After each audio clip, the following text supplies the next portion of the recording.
All right, all right. Hey, everyone. Welcome, Hack Shack Studios, to Hack Shack Studios, I should say.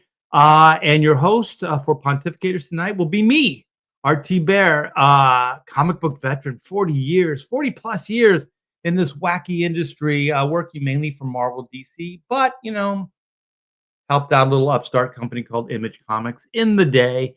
And yeah, I had still having quite a career making comics and trying to entertain you guys with my action adventures. So this is Pontificators every Wednesday night, 8 Eastern Standard Time. We pontificate topics to death. We find a couple topics and we just kind of give our input. We do deep dive, stuff like that. This is going to be a special episode. We have I've known this guy for a while now. It's just strange to think about it, like how long you've known these guys. But we're gonna have a special guest on. I've known him for a while, and he's gonna talk about a little bit of a controversy, and maybe he can put some of these rumors to rest. And so, as they say, we can hear it right from the mouth of the individual. So we're going to have him on. I don't want to spoil it yet. Maybe you guys can guess it in the chat. But we also are very interactive on this show.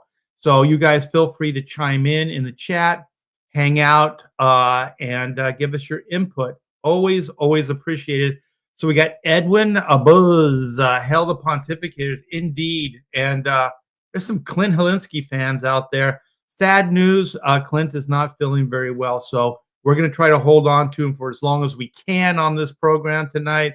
But he might just kind of, have to excuse himself, which is completely understandable. And without further ado, he is weathering the storm.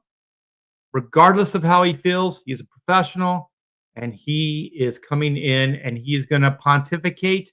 Yeah, we're lucky to have him. Mr. Clint Helinski, what's up? I'm all right. I'm sorry, man. I don't mean it. I just laugh out of nervousness sometimes. I'm not laughing. You're gonna get at least a booze fueled hour out of me. It's like it's cold medicine and a little bit of vodka. It soothes the throat, clears the sinuses. So can you mix honey in that? Isn't honey supposed to be good for all that stuff? I didn't have any honey. Honey would have been good. Honey and whiskey, little honey and whiskey would have been good. That would have been okay. Indeed. But I would have probably been sleeping in about 15 minutes. So yeah. So oh man, Eric already. Oh my gosh. I'm powering through because we got a ton of great topics tonight. So yeah, look at this. Eric he was already spoiled it. Like no, absolutely. I was going to give you a big old intro and everything, and you can't do spoiler. You gotta get everything out there so people know what they're getting.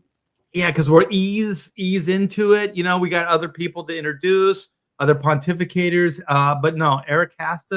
Look at me. You gotta give it away. You gotta give it away, otherwise people don't show up. Right. Salute pontificators. Yes. Oh, look at this. You know what? We don't even have to have Eric on the show. We'll just have Eric in the chat, so no one needs to see Eric. Okay. Well, this guy right here is probably going, come on, Art. Come on. Let's move things a little faster. This guy, without him, we probably wouldn't have a pontificators. Mr. Todd Mulrooney, fresh and fruity. Dooney, whatever. How do I introduce you, Todd? Are you serious? Todd's always got to outdo me. Are you serious with this mocking routine? I like that Todd just cracks himself up. He just he puts out the lamest joke and he just laughs his ass off. Sorry, Todd. Oh, look at that. Joke. I hurt his feelings. All right. I know how it is. Do you really? How do I get a fucking chest cold in August? Is what I want. I know, right? You around some kids? It's in the middle of winter. It's like fucking August. Jesus Christ. Who are you hanging out with, man? I'm not hanging out. I've been sitting in my room for 2 fucking weeks coloring the goddamn Blue Bombshell and finishing the goddamn book. I haven't seen a fucking soul in like 3 weeks, and I get sick out of no fucking way. So how do you really feel about all this, Clint? I mean, don't hold back. Don't hold back. All right, let's see. Okay, let's see if I can build this thing back up, right? I'm sorry I ruined it. No, it's not you. Eric already spoiled it. He was already like, all right. So it's weird because this whole like controversy thing, and we'll get into that, happened. And I was like, Eric Ninaltowski. I remember that guy. You know, like when I lived in California, we did some, Cal shows together, and we used to do a lot of live streaming together. And then I don't hear about, and also I have to admit, I got my computer crashed. I lost all my contacts. So that could have been part of it why like Eric and I just had this distance. But then this thing comes up, and I'm like, oh my gosh, there's a lot of speculation. There's a lot of hearsay. We're going to have him tell his story. But I was like, let's get past that and let's just have Eric talk about it himself. And also we can just go down memory lane and just kind of catch up with Mr. Eric Ninaltowski. So how you doing, brother? What's up? How's it going, guys? How's it going, Art? Good. Clint, Todd, yeah. Eric. So who did we usually stream with? Was it Mike, or did you come on this channel? Or I've been on your channel, shilling some Shadow Sentry a few times. Yeah. That's a great looking book, man. Are you still putting that out? Yes. Yeah. Still working on book 3, and still working on it. Very, very good. Yeah. And I saw some of your artwork, and I was doing a little research, and I was like, there are some guys that just stagnate, and then there's guys that continue to get better. And you're one of those guys that just is getting better and better and better. And I want to ask you, how long have we known each other now? I mean, because you were early on CG, right? Yeah. I launched Shadow Sentry in 2020, but I think I started, getting involved in 2018, 19, probably late 2018. So that's, I think I'm 2017, 2018, somewhere around there as well. So we were hanging out in the same circles and stuff. So yeah, we're old school, I think Clint and those guys too, but I think Clint you weren't quite on the radar then, were you? I didn't show up till 2019, and I only got in. I knew Mark Polton through Arcana, and that was kind of my way in. And then I met all you guys doing these shows, YouTube shows. So that's you came on with Mark, right? You did. Was it Kill Switch and Kill Switch and Ceta? Yeah. Oh, I wanted to say Dog Tag. I'm glad I didn't say close enough. There was a dog in there. I did a show one morning with you both, you and Eric. Okay. Oh, seriously? That's cool. Yeah. How long ago? Only a couple months ago. Surprised you don't remember. It's your age, maybe. No, it was a couple years ago. It was a couple years ago. Sometimes, Todd, you're funnier than others. This is one of those nights, man. Hey, Todd, it was used to have like a sidekick, right? She was female. Yeah, Then Taylor. she left. She left, right? And then you started doing a bunch of morning shows with Eric. Probably, yeah. Did we? Yeah, he doesn't even see Eric. That's how old he is. He doesn't remember. Hey, Eric, Get up there. I just make shit up. Yeah. Well, like we're throwing old around like any of us, or Yeah. So we're not talking Todd, about who looks oldest, who is the oldest.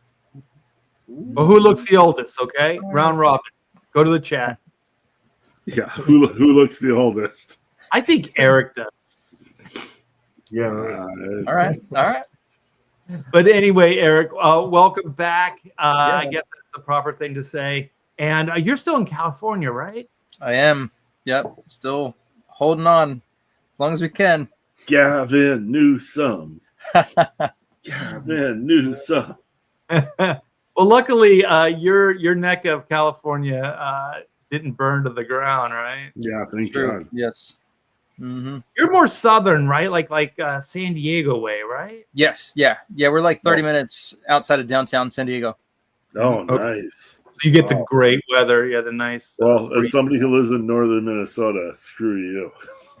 Yeah. Yeah. I mean, honestly though, it's pretty hot. Like if we're probably sometimes 20 degrees hotter than the coast, which if we're a little closer, it might be better. But yeah, so in the summer we're kind of battling the heat a bit. Yeah, I lived in Corona, and we were like right on the border of like Yorba Linda, Anaheim Hills, and usually Orange County is about 10 degrees cooler. So you could like the 91, you could physically feel in your car, you could feel it getting hotter as you're getting closer to my house. That's crazy.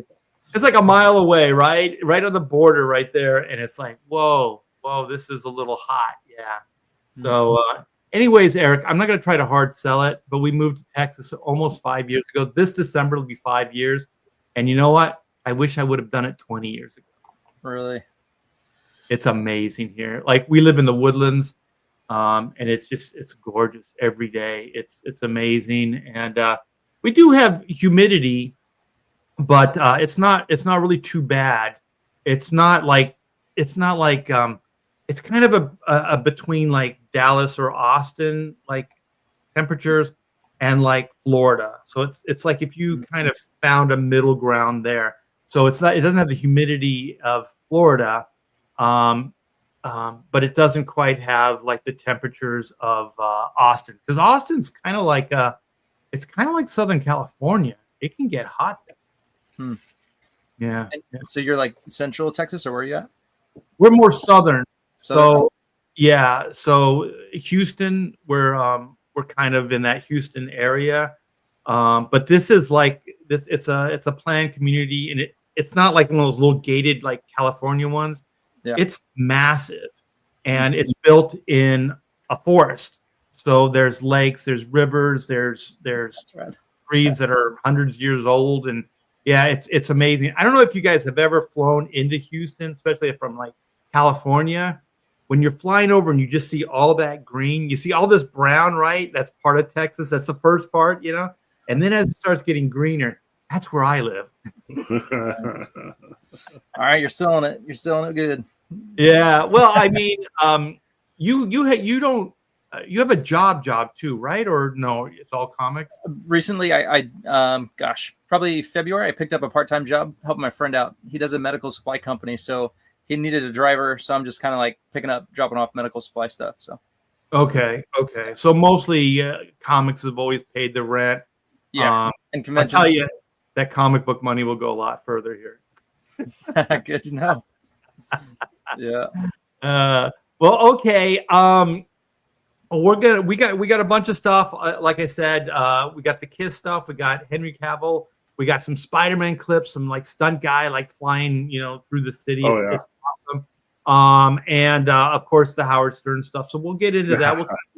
We'll do a rapid fire topic thing, but I want to get into the Eric stuff. Eric, you've made headlines the last week or so, man. You've been the star. Maybe not exactly the way you wanted, but you became the star. So you know what I'm talking about. Also, if you could share that piece of artwork, share it with us, and so people will know. Beauty in the cover. It's amazing, man. It's so gorgeous looking. But yeah, so like I said, Eric's been doing comics for a long time now. Shadow Sentry was his CG book. He's working on volume 3 right now. So I don't know. I think we've caught up pretty much. Cool guy. Did I mention that? Eric's a cool guy. So Eric, well, Todd, you're cool too. Okay. Never. Oh, look at poor Clint's dying. So then give us the backstory. Okay, so you know where we're going with this. So give us like the setup and then kind of bring us up to speed. Sure. You got it. Do you want me to? I have some screenshots. If you want, I could share those and kind of walk through that way. Sure. Yeah, we'll document this bad boy. Yeah. If you know Rob, if you listen to Rob's Observations, he's all about those receipts. So I got him. So Eric has kept a few of them. Yeah. Only the receipts that favor him. Oh, you talking about Rob? Yeah. Who knows? I don't know. Like I don't want this to be like any bashing of anybody, but I just kind of want to find out really, because I know you and I know Rob, so I kind of want to figure this stuff out. So I'm having a hard time reading this, Eric. So because the type is real small. Yeah, no worries. So, okay, I'll walk you all through it. Sure. So back in November, on Rob's Facebook page, I think it's Rob Liefeld fan page, something like that. He had an art contest, and they actually do art contests like every month or a few times a month. They roll through them, so they do like all the different characters Rob has created, and it's basically the fans vote, and somebody wins, and then the winner picks the next category or superheroes, and they just go through them. Well, in November they were doing like the whole Youngblood team. So and at first it wasn't even going to be like a cover contest. It kind of turned into that, and I think Rob had mentioned, I'll make it into a cover, so that's kind of where that kind of came from. So he posted this. It says, over my Facebook group, we're having a Youngblood art contest, and the winner will be used on a cover for the 2025 series. Great entry so far. And he posted mine. He posted 2 others. I'm not sure who those are, but shout out to Dan Dow. He's like, I like Eric Ninaltowski, he's the best. So, so then I won, which is awesome. That was super cool. I've done a few contests and I haven't won any, so I finally won one for the cover. So I was super stoked. Exciting. And Rob, posted it. He said, "Congrats to our Youngblood art contest winner, Eric Ninaltowski. I'll work out an opportunity to feature this as a cover in 2025. Thank you all for the amazing entries by the many talented participants." So there's the inks he posted, and yeah, so I was super stoked. So again, this was November. I emailed him the artwork. I didn't get a response back, and I wasn't expecting one. Somebody said he's doesn't respond a lot to emails and stuff. So I kind of went through the other admin on the Facebook fan page. She kind of helped me out and just walked me through it. Hey Eric, real quick, you're in Photoshop. Can you blow that image up so we can see it better? Yeah, it might get. Oh no, it's not too blurry. But it just as you're talking, just so people can see, and I'm sure we'll show off the color version as well. But keep going. I didn't mean to sidetrack you. Yeah, no problem. So all was well. Gave him the artwork, and then just before Comic-Con, it was I guess like the Monday or Tuesday before Comic-Con, he posted he was getting some press. I think the Hollywood Reporter reported on his Youngblood book that he's doing on Whatnot, and the sales were great and all that stuff. So he posted like a few shots. This was one of them. Youngblood is back with massive covers. And I follow Rob on the Rob Observations, and so I was like, he always says like if you're gonna have a number one, like you roll out a lot of variants because it kind of like tells the real retailers like you mean business and that kind of thing. So and we've seen that with other books too. So I was just like, sweet, like he was showing off other covers. So this was in the fan page. I shouted out to him. I'm like, hey, will my winning art for the art contest be a part of that batch as well? Super excited to hear when that will dawn a Youngblood cover. Thanks. Counting the hours. So obviously super excited. And I said, we'll dawn a Youngblood cover. Like I wasn't expecting number one, but see, here's the thing. So the Youngblood number one is going to come out in November of this year. So I'm thinking like, oh, wow. So he said it'd come out in 2025. Number one's coming out in November.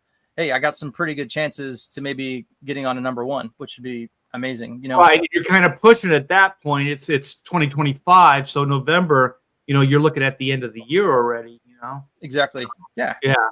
So, he's active on the page. I thought, no harm done in just asking the question.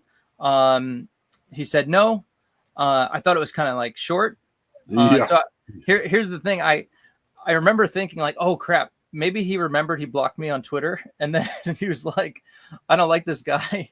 So that was kind of running through my head. I'm like, darn it. Like, is he like not going to do it now? Cause he remembers he blocked me for some reason, which I don't even know why he blocked me. I've heard he blocks a lot of people. And I think even after the CG thing, like he just started blocking a lot of the CG guys. So who knows? Anyway, so that was running through my head.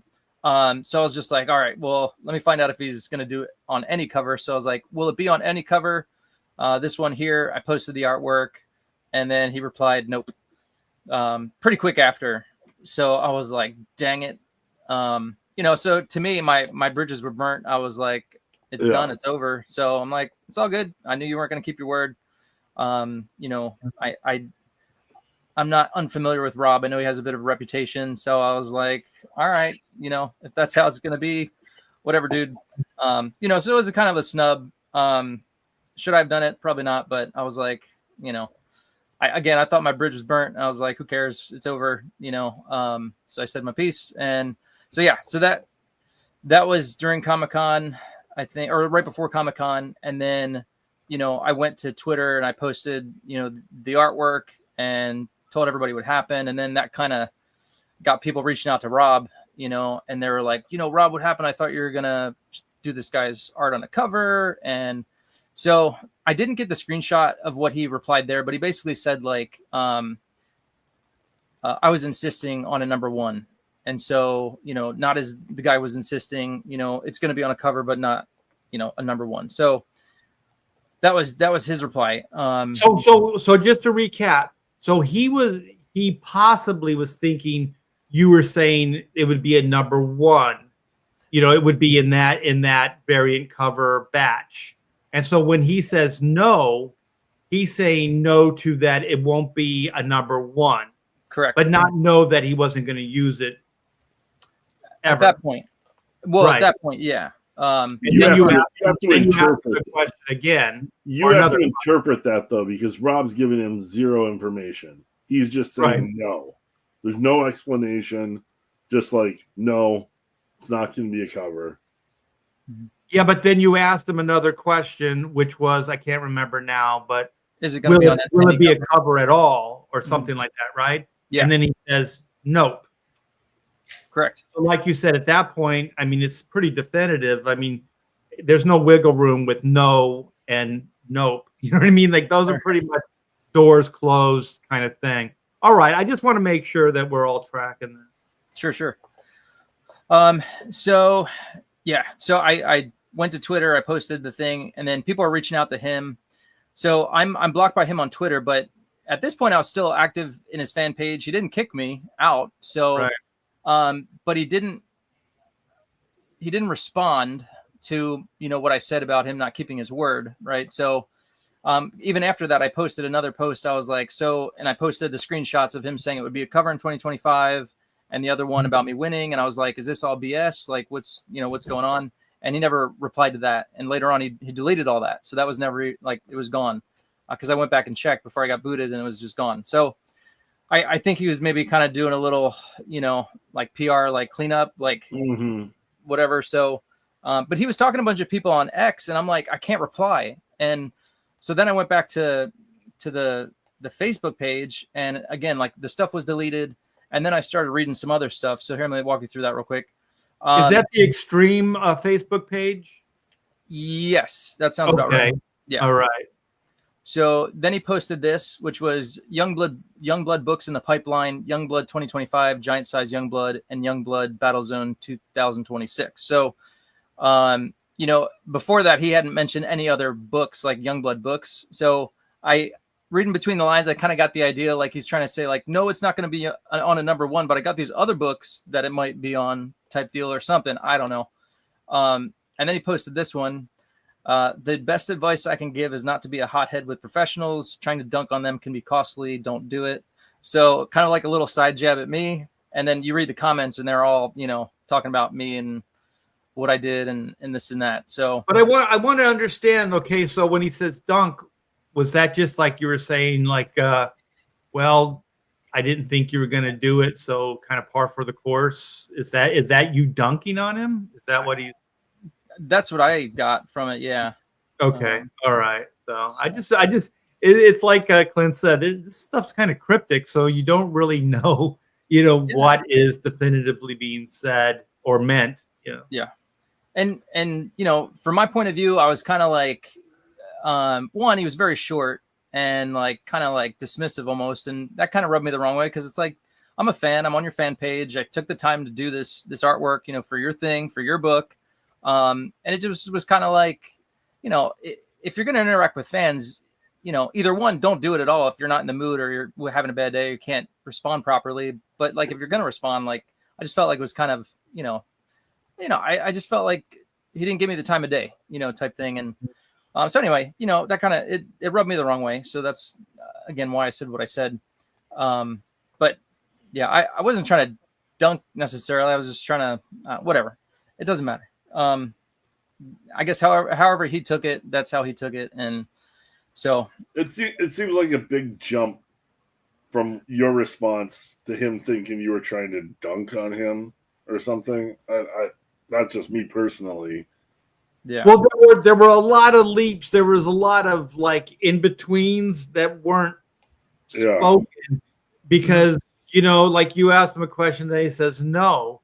Well, that's definitive. Like anybody's going to think that that's a negative. Like you're going to start thinking all kinds of weird things. Like especially as somebody who doesn't really have a lot of perspective. Like you even referred to yourself as a fan. I think of you more as a professional. But anyway, so then you're just going to go, well, this is Rob saying no. You know what I mean? So you do have a knee jerk as well. It's like, well, okay. So your brain's already going like, this is probably not going to happen. And then just for a clarification, you ask them a question again. And then he goes, nope. You know what I mean? So in your mind, your train of thought is going in the same direction. It's linear, let's just say, right? And so then he says, nope, it's kind of like he said it twice. He's not going to use your cover, right? Yeah. It was never like, nope, you're not going to get it number one, but we're going to use it for another future book, whatever, scheduling being what it is, XYZ. But he kind of felt like either, like you said, he was in a bad mood or he was in a hurry or whatever. So he just kind of was very clipped with his response. Yeah.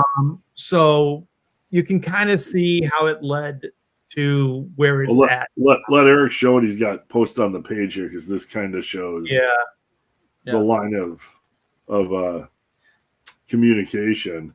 Yeah. So Rob wrote, there was no attempt to contact me on any of my social media. I'm fairly reachable. So I don't know what he was referring to. Because some people were saying like, why didn't you do it in private? Why didn't you reach out to him in private and this stuff? And I'm like, well, it was a public contest. I did it on that page. I didn't like go to Rob's personal page and, I don't know. I don't think I did anything wrong by asking the simple question. And I wasn't doing it like in a, like, dude, where's my cover? You haven't posted it yet. Like, where's like, you going to use it or what, Rob? Like, I wasn't a dickhead about it, Right. So anyway, he said, I didn't try to reach out on his social media. And then these people were commenting and I'm like, excuse me, I'm pretty sure I reached out on this page and I reposted the initial conversation we had because it was deleted, so trying to like, dude, I did reach out. I reached out to you on here. I did share some of the other people's comments, I'm not going to respond to each of them, but he's, called me a dickhead. Is this Peter Hunt that called you a dickhead? Yeah. Do you know him? No. I'm just, it's hard for me to see it, so I'm just kind of getting the highlights. I think he changed his first name. It used to be Mike. Mike Hunt. Wow, dad jokes. Dickheads exist, and there are far too many out there. Okay. Look at that picture and his wispy hair. Blown in the wind. Yeah, that's a guy I'd like to run into in real life. Yeah, so then, later on I was kind of like, at this point I was kind of hot-headed. I was like a little annoyed. So I replied to him and all the people that were commenting on this. And I said, it's funny how many people you're talking to over on X, yet you couldn't give me the time of day when I simply asked if my cover would be used for Youngblood #1. Obviously, I was ecstatic at the possibility, so I simply asked. I didn't insist. I just asked. I know you're like, I know you like those receipts, so I'll provide them so everybody could see. When you said no, I just wanted to make sure you knew I wasn't some weirdo, but I was the guy who won. It's been a while. So why then say nope, that it wouldn't be used on any cover when I clarified? You think that's fair? Do you think you treated me with any kind of respect? That's how you treat your fan and someone who put the time in to do that artwork. So that was kind of my last hoorah before he kicked me out of the group. Okay. Yeah. So that was no, like, no response. Like he didn't respond to that at all. no. I went back a few times and looked, and no response. And then I rose. Well, actually, no. Now that I think about it, I wrote that like Sunday night, and come Monday morning, I was gone. I was booted. So, Wow. yeah. But anyway, here's The more fun- things change, Look at that. Yeah, you got to blow the up. more they stay the same. Yeah. Oh my gosh, look at that thing. He'd sell some books with this. right. Come on, Wow. Rob. Well, he'd sell some books, but they wouldn't be going to him because he doesn't own Youngblood. Well, I'm Yeah, sure he's getting some money from What's it. the deal with that? I heard about that. He doesn't own Youngblood anymore. He doesn't own Youngblood. Wow. Maybe that's why he's angry at you, Eric. Maybe. Maybe you look Yes, like the but I guy. think Just directed anger. Yeah. Eric looks just like I that. think he made a deal. I think he made a deal with Rev. Just Rev's like, yeah, do whatever, because it gets it. It only helps Rev. It gets it in the. He wants current attention. He wants Yeah. attention. Rob's good at attention, and even this is probably a little bit of an attention grab because Well, obviously, it yeah. gets like Rob doesn't mind bad attention, so bad press is as good as The good problem, press. yeah, the problem with that is that they're at the cost of a human being. That's the thing I don't like about You it. think know what I some of these people care? mean? Well, apparently he well, I'm not going to even speculate. I don't want to go there. But yeah, I mean, he didn't care about Eric's not even feelings. That's like the wrong word, but just like his concerns, he didn't care about. Because it could have been really nixed very easily, like I said already. Just like, yeah, well, it's not going to be a number one, because we're going to put those out in November. But we love your cover, and I assure you, we're going to use it for something. It will be a cover. Like if he couldn't commit to something at the moment, which happens. I mean, like scheduling and like printing and all these things. You're juggling a bunch of different schedules and working with different people and things. So these things happen. But like for me, when I get in those positions, I always just figure out like, well, how do I just kind of give myself time? You know what I mean? So you build in like things like, well, schedule's crazy right now. I'm going through a lot of stuff, blah, blah, blah. But I assure you, we love your cover and we're going to use it, or whatever the situation is. So you tell them it's not going to happen maybe the way you think it or want it to happen, but you assure them that it will. And for me, like the very least, like somebody like you, Eric, or we've all been in these positions. It happens to me still all the time. Like you get your hopes up, you do something, you think it's going to pan out, and it just doesn't, right? But the thing is, it's like just deal with it in a professional way. You don't have to be that way. An explanation is fine. Just explain it and move on. Because you weren't asking him for anything, outrageous or anything. Just like you saw this ad or this whatever, and you thought, well, maybe this cover will be part of that or whatever. It's an honest question. It's not the ultimate sin. Crazy, man. Yep. I got to ask you, Eric, though, do you think that this was orchestrated in some way to create drama, or do you think it honestly was just a misunderstanding that got out of control? Yeah, I kind of think it was just a misunderstanding. So that got out of control. Yeah. Yeah. If it is, then good on Rob. I didn't see it coming, but Well, you know what I'm thinking is, because there are a lot of people in that group you're talking about, because I've been like kicked out of that group like 5 times.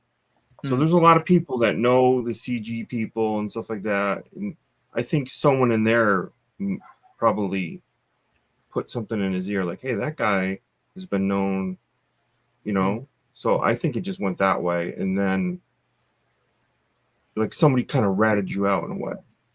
Yeah, that's possible. Yeah. Because there is some people that are float around and watch, and watch different like YouTubes and stuff, Yeah. and you hear them talk about it. You hear them bag on different people in CG. Yeah. I mean, I'm cool with the other administrator there's only 2 administrators on the page, and it's Rob and another guy. And is it Terry? What's his name? Terry. Yeah, Terry Sala. Sala, yeah. Yeah. Oh, So, Terry. we're cool. And Terry's a so good dude. I would think he'd maybe, help me out a bit, if that was the case, but who knows? I don't know. But yeah, no, I totally agree with you, Art. Like, it could have been handled just super simple, easy. Like, not a number 1, but I'll get it done. Any situation with Rob is gonna rob. Right. He's his own worst enemy. It's like everybody knows Rob. He's got a reputation. He's had an immense success, but everybody knows Rob. And it's like everybody going in this, it's like, this isn't a surprise, This is kind of what you would kind of think would happen, Yeah. So, like for me, it's really a great place to be the age I am with the experience in the industry that I have, because I just at this point I don't frame things up as good or bad or any of that stuff. It's just like what Clint said. It's Rob being Rob. You know what I mean? Like you kind of understand how people are, and then you don't hate them. Like I don't hate Rob. No. I still Rob as a friend and stuff like that. But there is this other stuff that goes on. So I think really to be a true friend is when you can acknowledge those things, and still be friends. You know what I mean? Like I'll just look the other way. It's Rob being Rob or whatever. It doesn't really matter. And your response, Eric, wasn't as knee jerk as it seems like, because Rob does come with some baggage. So when you had made the absolute, like, well, yeah, I figured you were going to do something like this or whatever. Well, there's a history of those things. You know what I mean? So it's not like you just came out of the blue and judged him, just on this thing. I mean, there's a lot of baggage that goes into it. So a reputation does precede you. So if you kind of have this reputation, and like I said, I'm not trying to make sides or do anything like that, but if you have a certain reputation and then it goes in that direction, then that's the persona you present to the world. You know what I mean? That's kind of one of the many aspects of your personality. It's not the only thing. I mean, Rob's done some amazing things and good things and all those other, but sometimes he mishandles these type of situations. So when you went right to okay, then that's it. You gave him 2 chances to come clean. He didn't either time. So then based on a reputation, you didn't create it. You didn't even make the perception. It's kind of like the world did. The comics industry kind of presented it as such. I mean, you can listen to the people in the chat. They kind of understand this stuff. But like I said, just to back up, just to clarify, I don't hate anybody for any of these things. It just kind of is what it is. So if you're going to get into business with people and you know how they are, then it's kind of like buyer beware. And I'm not aiming that at you, Eric. I mean, it was a contest. It was like, it was just a whim. You just put this thing together, a beautiful piece, and sent it out, cross your fingers, hope to win, right? Like that was kind of the extent of it. You weren't basing your entire career on it or anything like that, What you didn't realize was second place was a good Rob story. When you work in comics, everybody's got a good Rob story. Yeah, and you got a great Rob story. You might not have got your cover published, but you got a great Rob story on it. Right. And a lot of people have reached out telling me their Rob stories as well. So and then you get to hear everybody else's Rob story. Yeah, well, I told Eric one backstage, but I might not. I might not say it live on the air. But there's a lot of comic pros out there that got real good Rob story.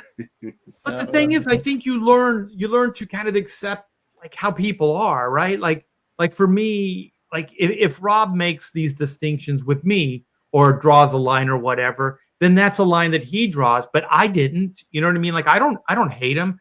I don't hate anything that he's done or whatever, but I understand on multiple levels how he is. you know, and that's just a level of understanding.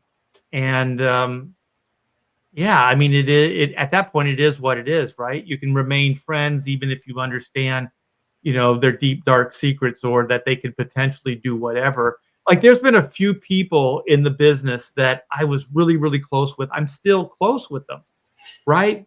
But I always made this distinction, even though they asked me numerous times to work with them.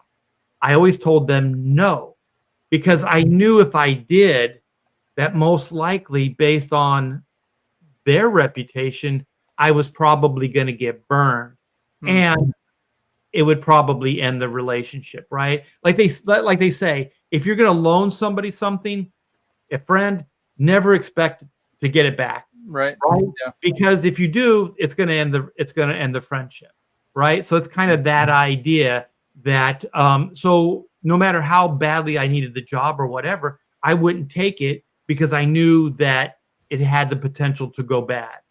You know what I mean? So it's easier not to do it, and to stay friends. And like I said, I'm still friends with some of those guys today. And it's because of that. And I did do a favor for one of them. I did a cover for them for their indie book. And I'm not going to name names because you guys know these people. But I gave it to him, right? I just gave him the artwork. I didn't ask for any money or anything. So I just did it. And it was just a one, and it was just like, do it and walk away. Don't expect anything. And, it worked out. Yeah. So Eric, where do you feel like you are now that you have perspective? So when was the last exchange? It was last Monday. Well, so let's see. Last Sunday night is when I sent that, kind of pissed off message, and then so that was it. I've seen been like 3 days since, right? Okay. Or over a week ago. It started over a week ago, but it ended about 3 days ago, right? When you posted that last. No, that was last Monday, not this. So last Monday. Okay. Not this past Monday, but the week before. Yeah. Okay. I think. Yeah, I'm pretty sure. It's been a while. But it's been a while. Yeah. So I've been trying to, did you guys see what Brett Booth posted? We didn't even touch on that. I know. I want to back up a little bit. That was the blip on my radar. So I caught all this stuff like back in, right? So I just saw Brett Booth say something, and he said something about Rob, right? Yeah. And then I was like, God bless Brett Booth, because he threw a little gas. And then I was like, gas on the fire. Yeah. And then I was like, what the hell happened here? Because I know, like, Wildstorm and Extreme always had this kind of like, competition and stuff like that. So I was wondering, like, what is this about? So let me catch this super chat. Yeah. Thank you so much. And then Rob's response just shows his thin skin. It was hilarious. Right. Stealth X5, thank you so much for the $2 super chat. I appreciate it. And hello right back at you. So go ahead, Eric. So somewhere in that whole exchange, when I posted on X, Brett Booth said, like, Rob didn't want you showing him up. Yeah. So I kind of laughed, and then I went back and I was just like, dude, that made my day, because I'm kind of feeling like down. I'm like, crap, man. Oh yeah, for sure. How bad did I screw this up? And and I saw that, I was like, oh man, that's classic. And then someone posted on Rob's page, and he's like, oh, shots fired. And then you read Rob's response, and he just said something like, like Brett never broke out like he wanted to, and never aspired to be those he is following. I'm like, what? Because nobody knows who Brett Booth is. Right. I mean, only working on Spawn, only the top indie book, only selling 300,000 copies an issue. Or for both, like mainstream Marvel and DC. Still putting up monthly books. Rob's drawn like couple handful of books over the last decade, and Brett's one of those guys I think has gotten better too. Like from his early Wildstorm days, I think he's gotten better. And there's no love lost. Well, you said Brett's gotten better too, like you were implying that Rob's gotten better. Art, is that what you're saying? No comment. I don't mean to nail you down. I don't mean to nail you down on it. Well, I got two Brett Booth stories. I'm going to tell them because there's no love lost between Brett and I. Yeah, you I guys don't have know clung if he heads a couple listens times. or not, but I was doing, what was that book he had for Wild Star? It was called Whiplash or Backlash? Backlash. Backlash. Yeah, so I got hired to do it. He was kind of doing a kind of Art Adams filtered through Jim Lee, and Jim Lee's got Art Adams in his DNA as well. Oh, for sure. Yeah. So I'm working on the book. I'm the monthly guy, inking Brett Booth on this book, right? So I'm just kind of starting the assignment, and I had a cover and like 3 pages or something like that, right? And the editor, what was his name? His old like DC editor, I think, that Wildstorm got in there, and he goes, Art, we are so behind on this book. We are crazy behind. We're going to miss shipping, and that means the book becomes returnable. We're going to lose all kinds of money and stuff like that. He said, I got a big favor for you to ask. Can you finish those 3 pages with that cover in a day? I think it was the night before, actually. So I had that night, and then I had that day, and I said, I'll do my best, right? Yeah. So being a professional, the editor comes to me, heart on, his sleeve, right? And he's saying these things. And I'm like, okay. So I did it. I got it done. And I drove it from Corona to Wildstorm. It's like a 2-hour drive, right? Wow. So I drove it. It's Bill Kaplan. Bill Kaplan was the editor.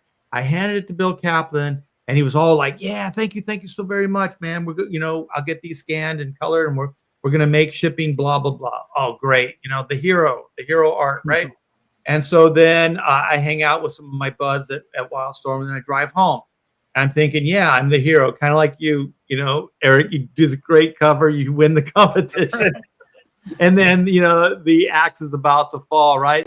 And so I get a call the next morning. It's Bill Kaplan. He goes, Art, I don't know how else to say this, but you're fired. He goes, we have no use for you. And I go, come on, Bill. I go, why? And he goes, because it was a bunch of bullshit. Like people, they don't want to tell you the truth. They don't want to say what's really happening. So he's hemming and hawing about this bullshit, right? And so I'm going, come on, Bill. I killed myself for that. How many people could deliver what I did for you? And it's good. You know what I mean? He goes, well, there were a couple nick hatches and some things that you deleted from the pencils that you didn't ink. And Brett didn't like that. But this is after like 10 minutes of like trying to get the truth out of him, right? And so I'm going, yeah, but we made shipping, right? He goes, yeah. And I go, so I got fired because I did what you asked me to do, which there's not a whole lot of people in this world, in this industry, that could have done that. And then I got fired for it. And he goes, listen, between you and I, Art, he goes, I don't have any real power here. He goes, it's all artist driven here at the studio. So we're at the whim of the artist. And so Brett, he didn't like what you did. So he had me fire you. And I was like, oh, gosh.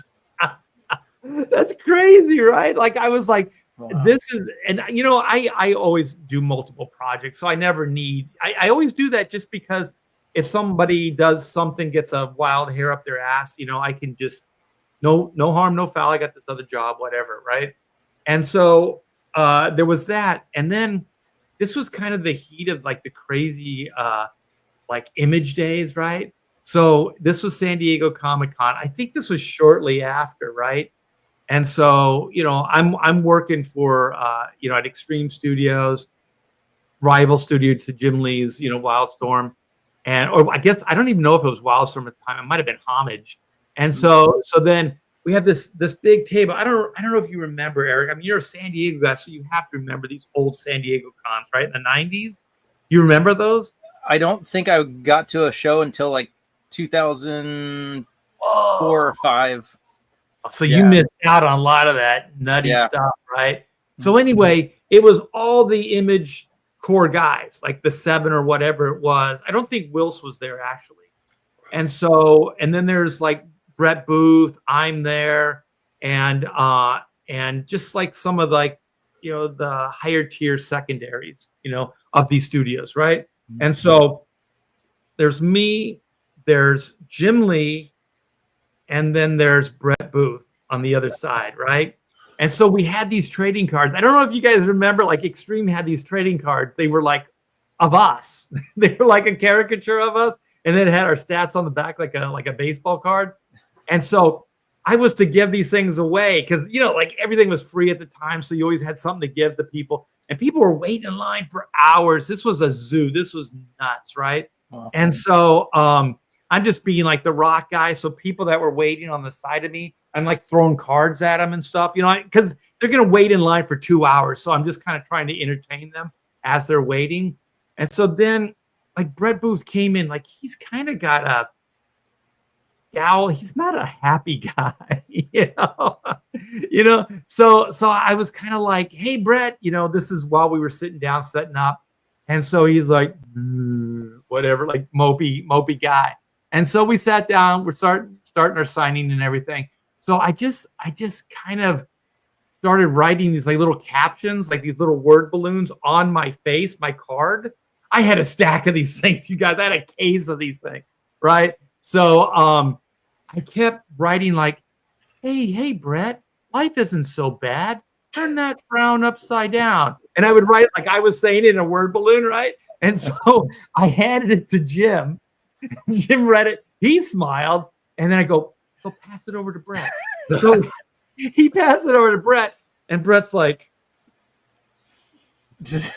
right? So that's all the fuel I need, right? Jim gave me the smile. So I had the approval from Dad.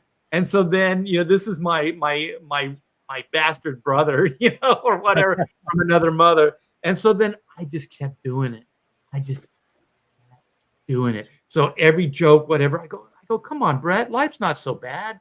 Like you're signing, there's a bunch of people here, whatever. And so Jim kept doing it. He kept like over, right? Brett. And so I look over, there's a stack of cards. There's a stack of cards on his desk, right? So then we wrap it up, we call it a day. And so then we all stood up, we're leaving. There had to be at least one case of trading cards with my face on it on the ground. Oh man.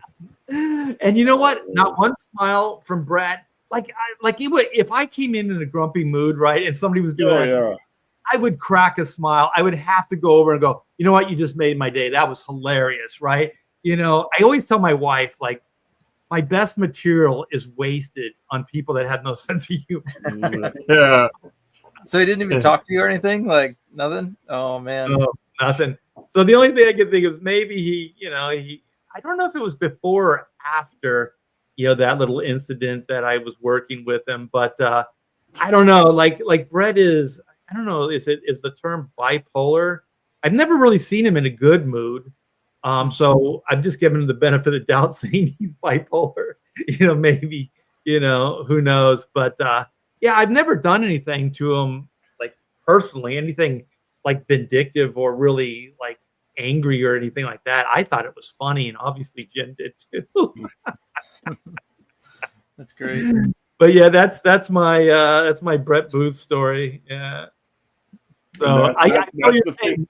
That's the thing. Just to go along with the Rob thing is like when you're working with creatives and you don't know them that well, you don't know who's going to be easy to work with, who's going to be touchy, who's going to get offended real easily. Like it is a tricky thing just in comics in general. You think everybody's going to be like, we're just so excited to be on this project, but other creators might have a whole different perspective going into it than you do. And then like you come in all nonchalant or joking around and they don't have that same type of.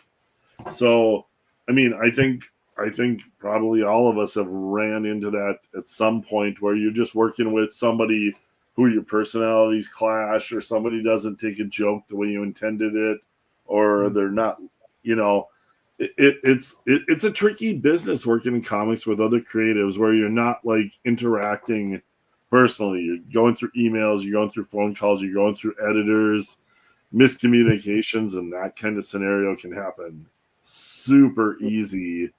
So, like, that is one thing about comics, like, that's been true the whole time I worked in it, is miscommunications in those scenarios can happen so easily, and people can get bent out of shape just because you don't know them or they don't know you. So it kind of plays into all this stuff. Yeah, and the artist's ego is a little fragile. Let me get this super chat. Leg kick 1. He's number 1 in my book for sure. Rob was interviewed by Mark Miller recently. Rob has the attitude the writer does nothing. It's all artist. He sure didn't show that to Mark. Yeah, because Mark is a kick-ass writer. Yeah. You know, like it's weird. Like there's a certain group of people, and I'm not going to name names once again, but there are people that won't respect other people if they feel they're less than, right? They just won't. So if they feel you're less than they are, they won't show respect to you. They'll only respect somebody who's better or equal or better than them, right? And in this industry, there are people that might not show that card, readily, but if you watch, you can kind of see it. And so one of the things about like Rob is that, one of the things about Image Comics was it was about the art. You know what I mean? Like when we broke free from Marvel, it was about the art. So very few of us were like looking for writers or anything like that. We were like, well, we can write these comic books, right? And so for right or wrong, that's what we did. And so that was one of the battles. One of the battles was like, well, Marvel, we can sell as many as Marvel, and which we did. And the other was like, nobody's going to have that kind of control over us again. No editor, no publishing company, no writer, none of that stuff. So it was going to begin and end with us. And so there is that part of it, just to kind of like, not defend Rob, but just kind of explain that mindset. So he may have said those things, but also there's context. There's like, this is kind of the mindset we had when we were doing the Image thing in the day. I don't know if he genuinely believes that writers are less than, but he might, but the thing is, most of those guys at Image, a few years into it, they were hiring writers. Oh, Todd was working with writers. Even Rob was working with like Alan Moore and different Alan Moore in there. Yeah. So, Alan Moore started using all of his old Superman scripts on Supreme. It was pretty cool. It's pretty damn cool, man. Yeah. And I think Rob worked with Mark Miller on something too, right? They were trying to. Yeah, they did some gay Cyclops and Wolverine in the hot tub. Like, yeah, it got weird real fast when they did Right. I remember that. Yeah. So, yeah, I mean, if you're gonna suck up to somebody, suck up to Mark Miller. You know what I mean? Like he's had a little bit of success. I do the same thing. Right. Well, suck up to him right when he gets his next movie deal, and then make sure you're an artist on one of his projects, and then you're golden. Yeah, you're golden. Yeah, that guy's figured the formula, and he just exploited it for everything. I think it's great. I have a speculation. So on that point you said where like some people won't respect you if you're like below them, if they think you're below them, and so how Rob, it seems to me he gets on people if you mention the whole feet thing, like he kind of gets bent out of shape. I think he's blocked people over it, like on fan pages and whatever. At least that's what I've heard. Right. But he told the story of how during the Deadpool Wolverine movie, the execs called him on the phone or whoever's making the movie. He's like, hey, do you mind if we run this? The whole like Liefeld's Only Feet store or whatever. And it's like, he laughs about it as he's telling the story. But like, I'm thinking like, dude, anytime anybody mentions that, you're just like, you're like, yeah, but like if someone's higher than him, it's like, oh, sure. Like no Yeah. problem. But like inside is probably 100%. eating him up, but he can't say anything because it's like they're higher than him. And I think that's exactly what happened. Yeah, and some people are a little bit more ruled by their emotions than others. You know, some people can pull back from situations and not react quickly, and others kind of react quickly. And like I said, I'm not framing anything as good or bad or whatever. It just kind of is what it is. Like that's just how personalities work, and they're all valid. I always think like certain personality traits benefit you in certain situations, and sometimes they don't. It just is. I remember Adam Carolla talking about personality types, and he said like destructive personality types, whatever that destructive part is, that is the same thing that got them to that point of being successful, right? But they just couldn't reel it in after a while. So then it becomes like self-destructive behavior. But up to that point, it built them, and so I think like there is a little bit of that going on with certain types as well. But I always thought, hey, listen, you guys, I took a life drawing class with Rob Liefeld at Fullerton Community College. Right. Yeah. I would have paid good money to sit in on that class. I wish I would have had some of those drawings because, okay, Jim Valentino was there too, right? Because, geez, are the three of you? Yeah, because we all live relatively close together, right? And so for 7 years, you guys, 7 years working in the business, I still took night classes, like life drawing classes. I still took classes. It was a couple of hours, a night, 2 nights a week. I could afford it, and also I just had a ball. I just liked it. It was different than my comic book work, which was really, you drew really small and it was all tight and controlled. And life drawing, I got to draw big and with like a marker or like a piece of chalk or something. I loved life drawing classes because I just smoke everybody at my college and just make them like, look at this. This is good. You guys all suck. That's kind of my. But I never told any of the teachers that I was a working professional. I just took the class, right? Yeah. And so anyway, I used to talk about it all the time. And so, like one of the things Rob and I used to get into, because he used to hang out at my apartment a lot, and so we draw together. We kind of broke into the business together too. Like, I was doing the Warlord for DC. I was drawing it, penciling it, and Rob came up on the bonus book DC, and his job was the Warlord. So if you look at some of the backgrounds in Rob's bonus book, those are the same backgrounds that I was drawing in my Warlord. Because we were drawing them, at the same time.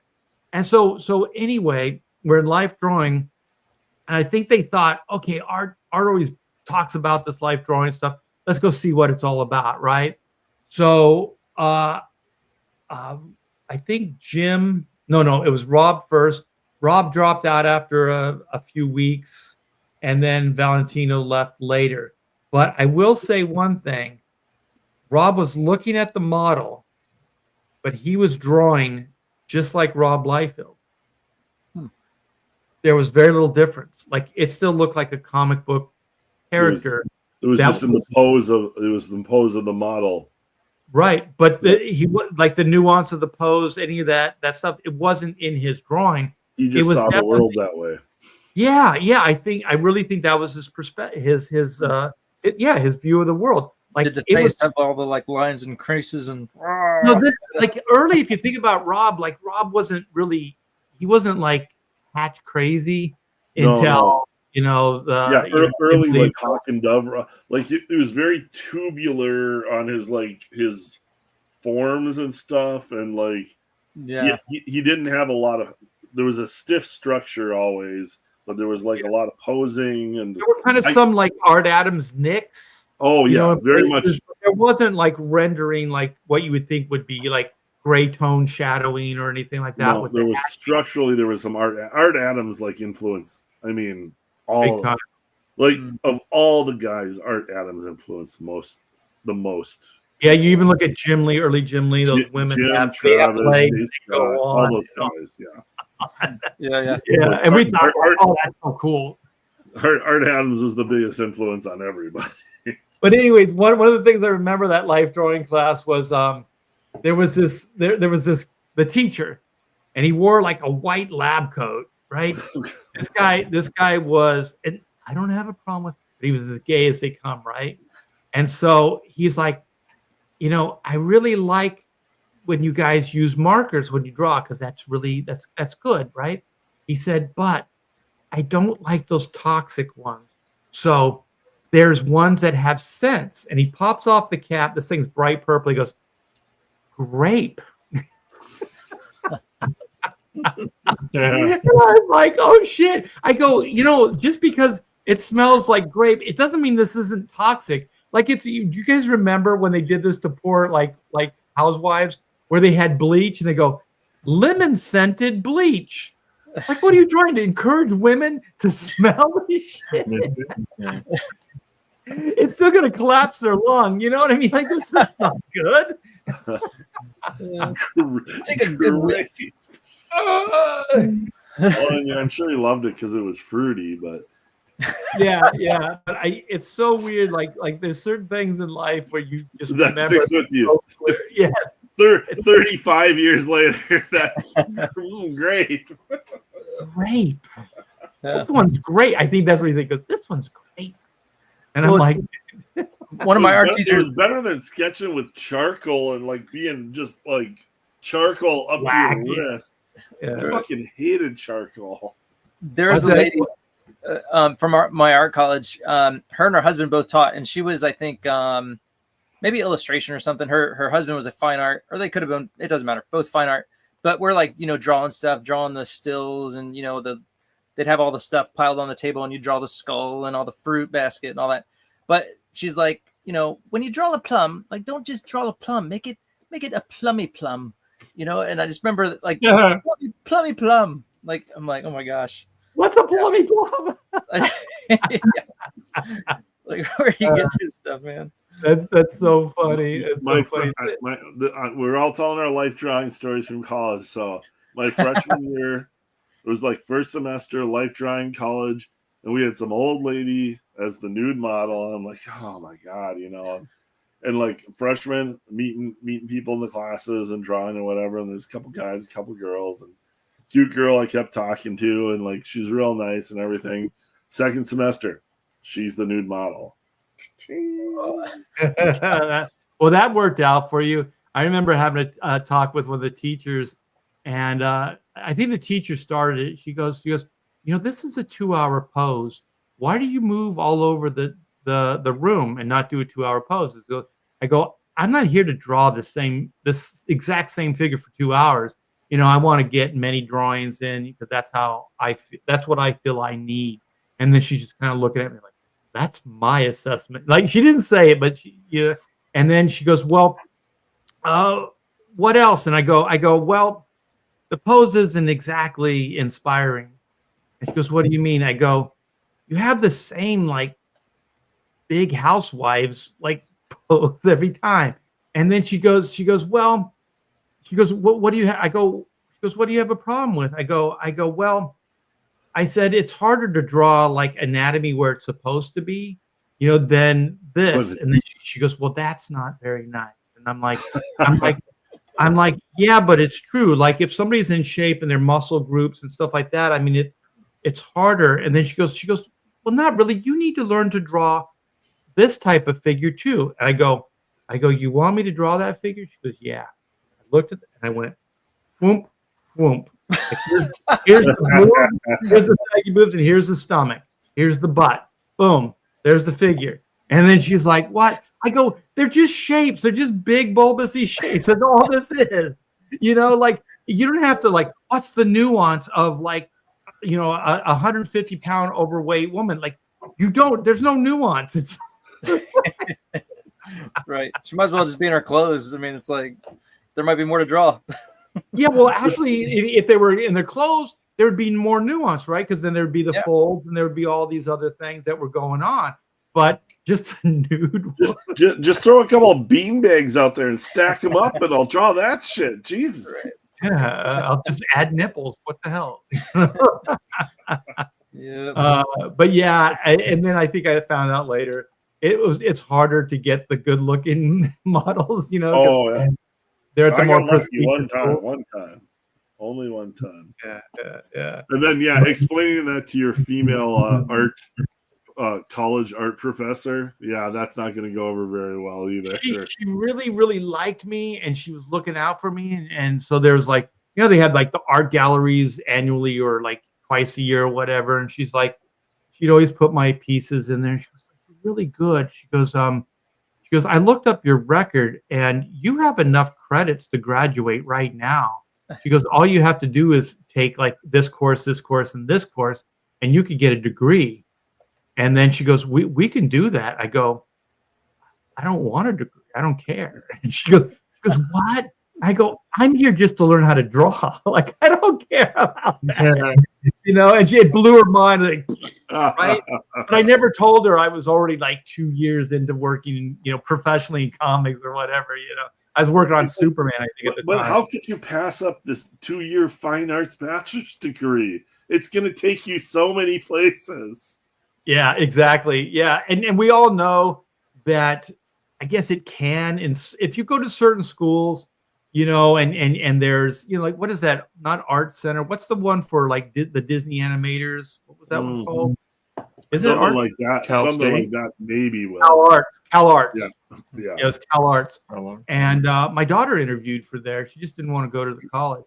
And so, your peer group are people that are going to go on and have a killer career. Like, if you think about the graduates before, like all those Pixar guys, Brad Bird and Lasseter, all those guys, they knew each other from college. You know what I mean? They all overlapped and stuff like that. So then they became like each other's peer group. So they were, in the early days, they were competition, but then they could give each other jobs. You know what I mean? Kind of thing. And so I always thought if you went to a really prestigious college and had you knew what you wanted to do, where you wanted to be, like film school or whatever, then it could benefit you. Otherwise, I think like your artwork speaks for itself. Like, you don't really need that certificate. I will tell you that doing it in northern Wisconsin is not going to get you anywhere. Poor Clint. Where's your degree? Is it hanging on the wall right now? I do not know where my degree is. Oh, you do have one? Oh, I've got a Bachelor of Fine Arts degree from the University of Wisconsin Superior, but I haven't seen it in probably 30 years. Okay, so fine arts is kind of like sculpting and painting. Well, they had illustration when I started, and then they canceled the program my second year in. So, bummer. But so then you got switched over to fine arts? Well, I just went to fine arts just because I was already in. It was a cheap school. It was a state university. Got reciprocity from Minnesota. So, 4-year college degree, no debt when I graduated. It was good enough. Okay, so Randy, I was already drawing comics then, so. Yeah, Eric agrees with this. Randy Howell says, Eric guarantees there will be no fatties in his comic book. And then Eric, correct. You are correct, my friend. Yeah. Only good-looking people in Shadow Sentry. There's only one fatty in comics, and it's the Blob. Like, that's the only character that can get away with it. Yeah, and then there's Bouncing Boy, but like Bouncing Boy is, from the Legion. He's the Legion. He's in the future. Doesn't really know. And he's not really fat. He's just kind of, he rubber. Just blows up into a ball. That's true. Yeah, he's like a hippity hop for kids. Yes, like you can grab his ears. Is there any fat chick villains? Ooh, there's a fat chick hero. What's her name? Todd will know. Oh, that's in one of those weird indie Boom or Boom had like some blonde fat chick when they were super woke. Right. She could fly and everything. I don't know. There's something that's not very dynamic when you have like 150-pound overweight. I don't care if it's male or female. It just doesn't look very aerodynamic. Oh, but it was deep in the heart of the DEI the last 8 to 10 years, and like. They were trying to capture that. All right, so let's see what Admiral Wackass says. Yo, big shout out to you for standing up for yourself, Eric. What is that? 07? 07. The cover is sick as F.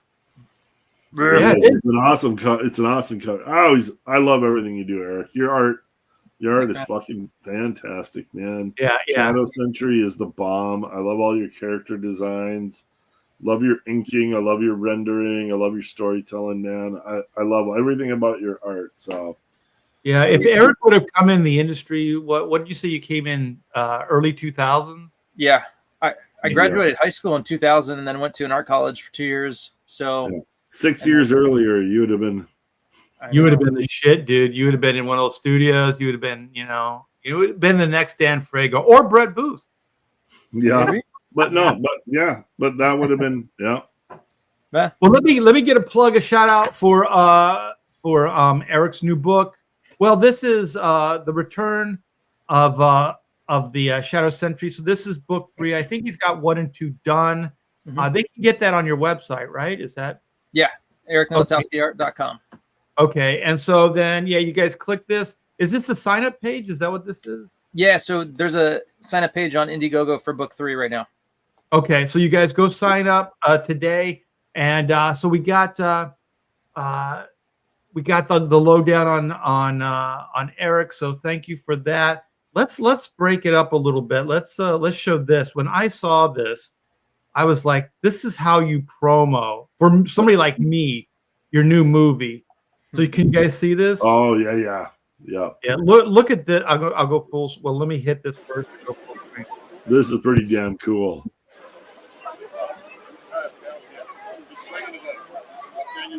That's awesome. Wow. I just want to be on the street to watch that, man. Because that's as real life as it gets. Yeah, there's another angle which we couldn't find. And so that one where he's kind of running, let me go back. It looks like he's running. It's cut out of frame, so it looks like he's running on the side of a building. Like he's banking off of it. Yeah. I think it's this one here. Yeah. So from the angle that the other one was shot, it looks like he's running on the side of the building. So you can't really see him coming right at you.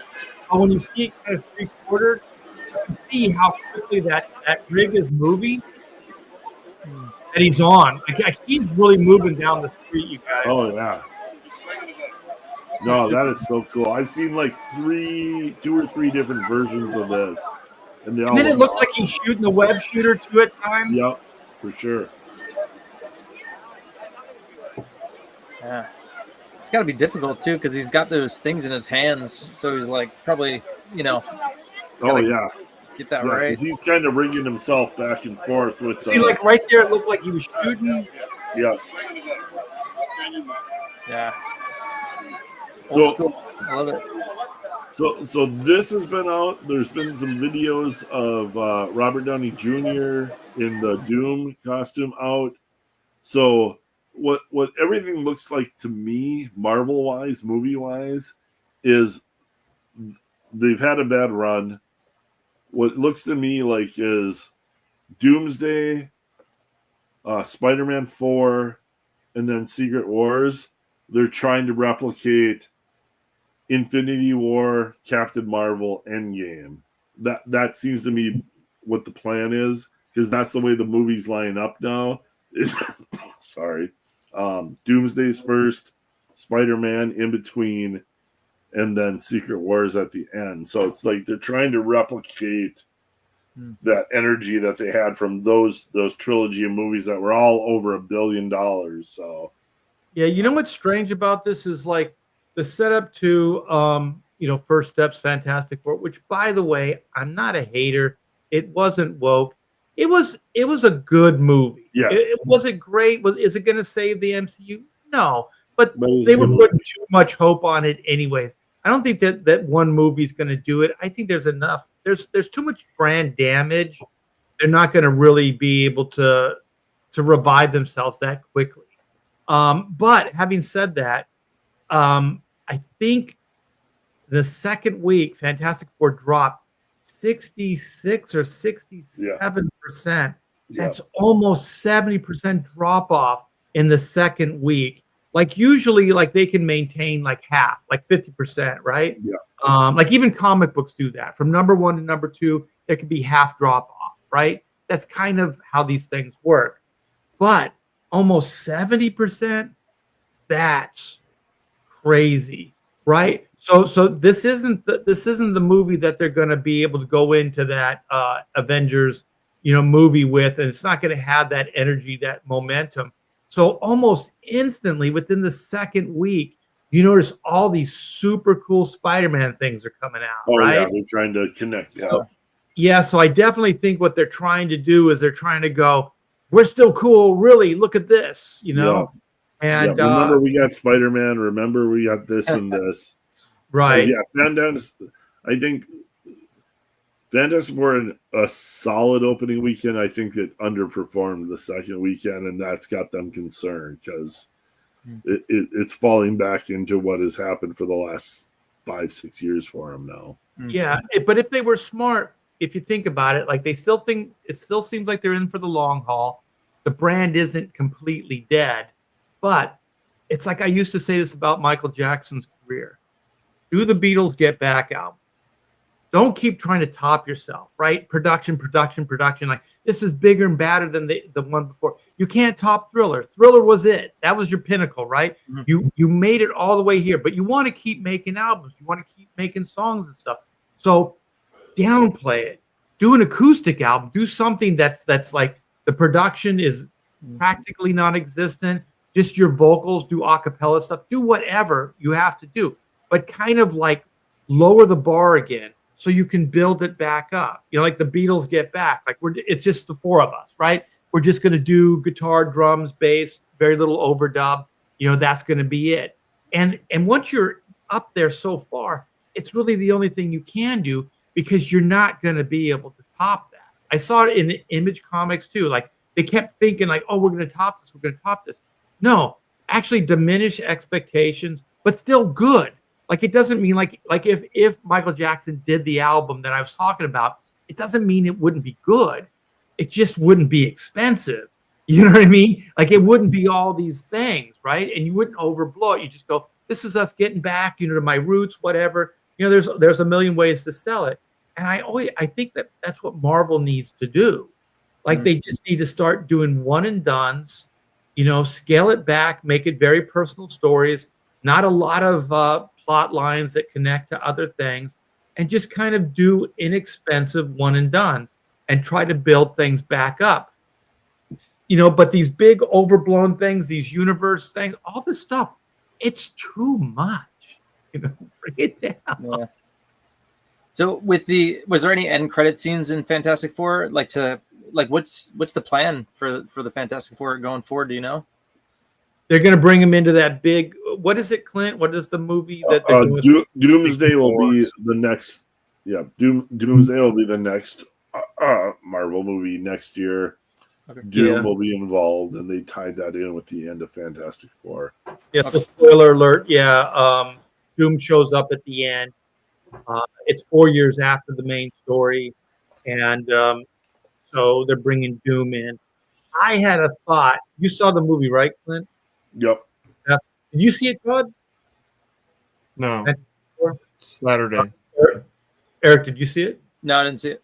Well, I had a thought, and I was thinking, I once I saw this, okay, like Disneyland in Anaheim has got like meet and greets, and so they got this Fantastic Four thing set up, and they have this Herbie robot, and it's really cool. Like it looks, it moves, it does all these things. Oh yeah, talks and all stuff, and it's really really cool. And then so there was speculation. It's like, oh well, Disney might turn the Tomorrowland into the Fantastic Four world, right? Because it has that retro 60s look and stuff. Oh, sure. It seems like it would work, but the movie's not a success. So then I started thinking, like, if you're going to sell that idea, what you have is you don't have the Fantastic Four go to the universe that we know. You have the universe that we know come to that world. Because in the movie, Eric, there's only one superhero team. That's the Fantastic Four. All that other stuff, the Marvel Universe, doesn't exist there. So you could literally reintroduce all those Marvel characters to a new population, a new world, right? Yeah. So then how does this world respond to Spider-Man? How does this world respond to the Hulk? All these things. And also it's retro futuristic. So you're putting them in a brand new backdrop. So it's already going to seem different and unique, right? Because that world was pretty cool, right, Clint? Like the world that they lived in. Oh yeah, Yeah, I mean the skyscrapers were all like retro it was 60s beautifully futuristic. rendered, like the whole '60s kind of motif. It's Right. it's Stan and Jack's '60s era Marvel universe with the Fantastic Right. Four. And then there's still the street level stuff, like Yancey Street was still like Yeah, brick, Yancey mortar, Yeah, and it looked, like it's an idyllic version of the 1960s, like what your dream would be for that.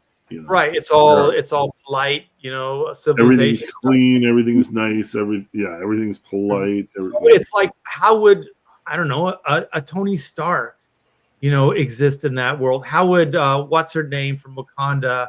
They all have all these geniuses now in the Marvel universe. Right. Oh yeah, everybody's a genius, but thanks Stan for that. Stan did Yeah, that. how would Bruce Banner, come into this world, and how would the Fantastic Four deal with it? They're top dogs, right? How would they deal with all this other stuff? People bringing ideas and stuff from almost like the future, right?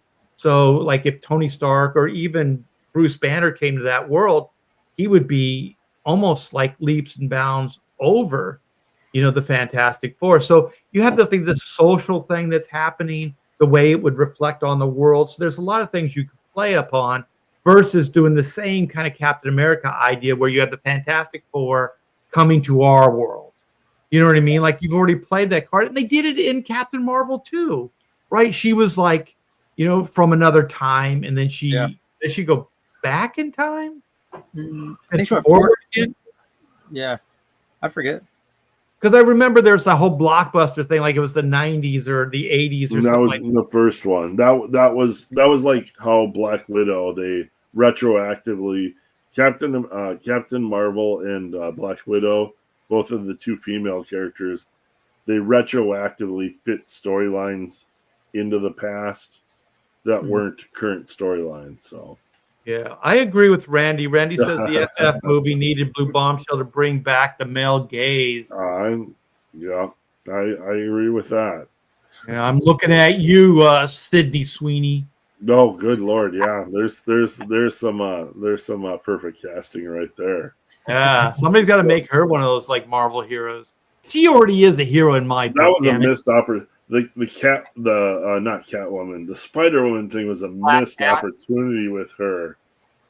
Yeah, like bring her into Spider-Man, like Black Cat. Her working just with spin Tom her off Holland. into her own Spider-Woman movies, and like you're printing money right there. Well, I was thinking like if it was Black Cat, right? You get Tom Holland, and you have like a real woman. Like, what's he gonna do with Yeah, this? he's not gonna. You know what I mean? Like you're telling like he wouldn't. Tom Holland wouldn't know what to do with Sydney Sweeney. he's too used to Zendaya bossing his ass around. yeah. So it's like, what's he gonna do with that? Yeah. So I don't know. I think it would be fun. But anyways, I mean, what do you guys think of that? Like, if it went the opposite way that it seems like it's gonna go, where the universe that we know, what is the 818 or whatever it is, to 626 or whatever it is, which is the Stan or the Jack Kirby universe or whatever they're calling it. So what if it went like the universe that we know now went to that retro 60? Do you think that could work? Would it be different enough that it would make it interesting? I don't think that's what's going to happen. I don't either, but I'm just asking if the idea is sound or not. Oh, it's sound for maybe a movie or two, or like maybe do a trilogy of movies set in that 60s universe and get everybody retro back to give them the classic Iron Man, have the little discs on his hip and like the bars around his shoulders. You get classic. I love that stuff. Yeah. Like that would be. And if they wanted to do a transition, God, they'd print money. Do a trilogy of movies with you, and like that's what Secret Wars spins out of. Do a trilogy of movies with all the classic Marvel heroes looking like their classic 60s counterparts. Do those movies and then transition into the next heroes. Something like that. It could totally work. I don't think there's a shot in hell they'll happen, but well, what if they went to that timeline without any of their gear? Like, what if it was like the only one I can think of is Tony Stark? So then he had to kind of build up the Iron Man thing with what that technology of that time had. So Well, then you Reed- could do like a what retro Reed was Iron Man. doing. Yeah, you could do a cool retro Iron Man. And you know what else? When you were saying that, Clint, I was thinking they never used Shellhead, right? In Yeah. any of the movies. No. They never called him Shellhead. I was like, Mhm. cool. Yeah. Well, and I was always really bummed for all the different versions of his armor that they did. They never did that classic late 70s, early 80s armor. That, like, to me, that's Iron Man's armor. And that's just because I'm old, whatever. But, the discs on his hips, the banded shorts, the band around his wrist. Do you remember the briefcase? Oh, think that was they the closest that they at least acknowledged the briefcase, but yeah, that they wasn't. did it in the first movie. They kind of did the briefcase Yeah, thing. they did the briefcase in the second movie, and they did the Monaco storyline, but like it was, they did nods to it, but it was not. I mean, like Tony Stark whipped open his briefcase, and it was like classic 70s briefcase that pops open, and like everything was like compacted, and it was like his shell head. He put his armor, his gloves were in there. Remember those cups when you were a kid? They were like little discs. Yeah, everything fit into the cup perfectly. Yeah. It was like his armor was like that. That was the technology. I accepted what they did because it was cool. Like that the whole briefcase turned into his armor and then he slammed his fists in. Like, this is one time where Hollywood, for the most part, I get pissed when Hollywood says we can do it better than the comics. This is the one time where I think Hollywood actually did it better than the comics. The briefcase armor where he slams his fist in and all the pieces pop up, and like that I liked was it better really than the cool. I'm giving nanotech or credit whatever. for that. Yeah, I liked it better than the nanotech. I kind of liked The nanotech, tactile what way it kind of did stuff and things. I thought the other was kind of it was a cheap kind of like get him in the suit quick. Yeah, the nanotech's just a gimmick. Right, and then all the other characters ended up like having similar ways of arm. Yeah, the like Ant-Man, whoever. Like Spider-Man's got his nanotech, and Panther's got his nanotech. It's like, okay, this is lame. Yeah, what an idea. I like the what is it? The Hulkbuster suit. How it was kind of like coming down from space and like just kind of like clack clack clack. Like that was cool. Yeah, all the pieces shipping down, and then all of a sudden his arm is all screwed up, and he just pops it off and puts another arm on. That was pretty cool. No, it was cool when they actually showed the tech. Right. Instead of it just being like magic, there was like actual pieces that popped together. Yeah. Right. And the thing is too, like the Wakandan, like I like the idea of the Black Panther having that helmet that came off. Like for me, like you can see that there's the Batman cowl there. I got let me grab it. I got let me see if this is it. No, that's not it. This is it. I collect this stuff, and it's like I like the idea of it being like tactile, like it actually being a helmet. You know what I mean? Like like the Black Panther kind of, instead of that thing just forming on him, it was a helmet.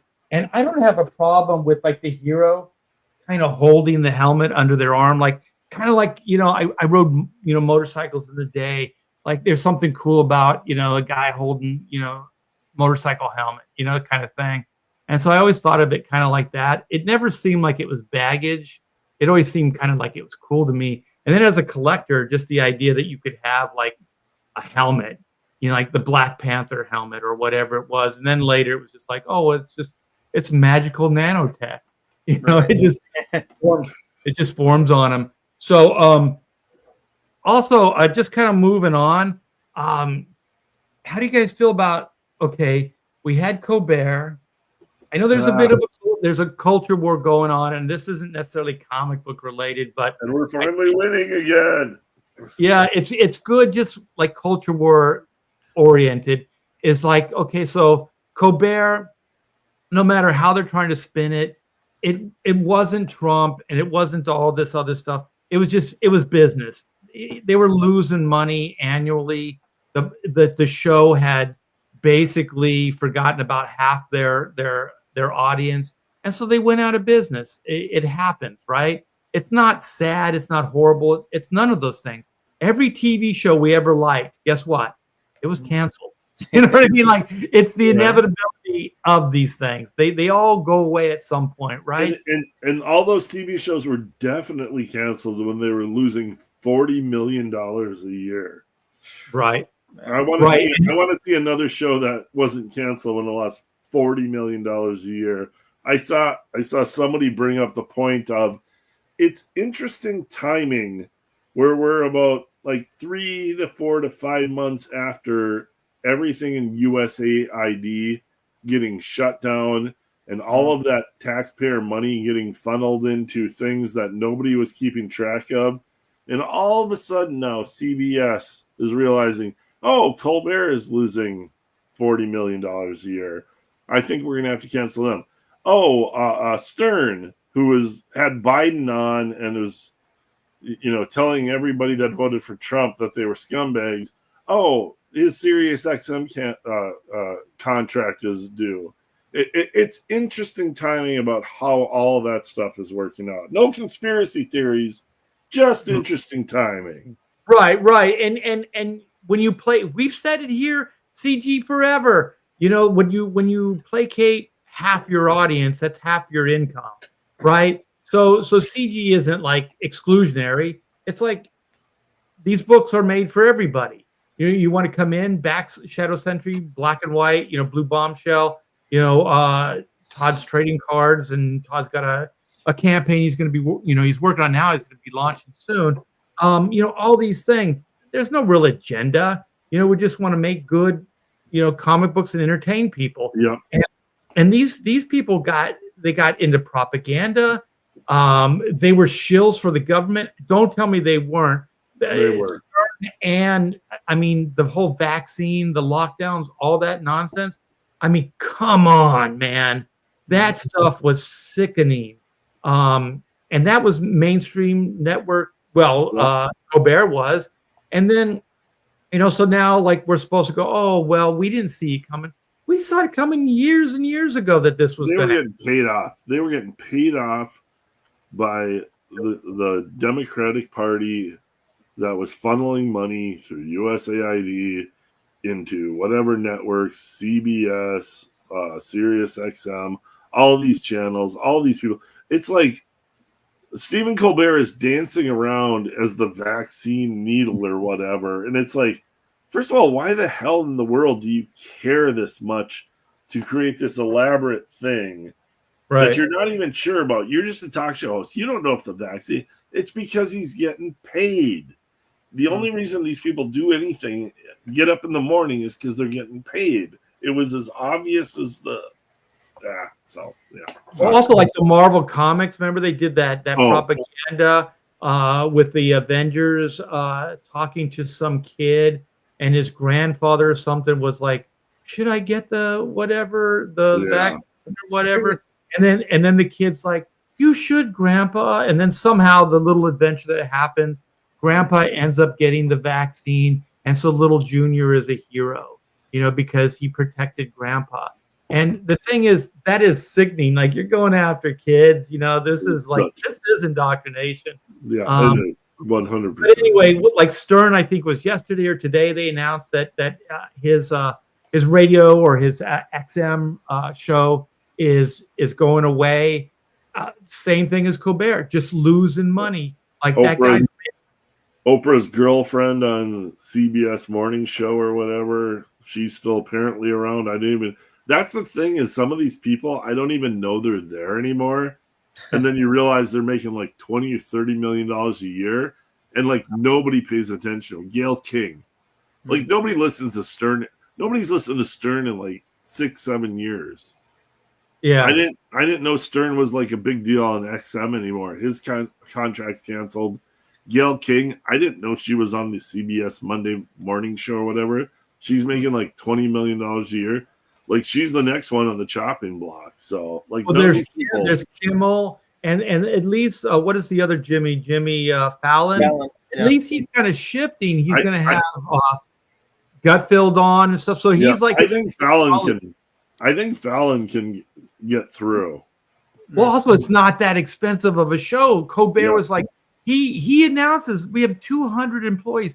200 employees What? for an hour of programming, like 200 people. That's crazy. That is How many of them were members of his family? all 200. Their all last name is Colbert. Exactly.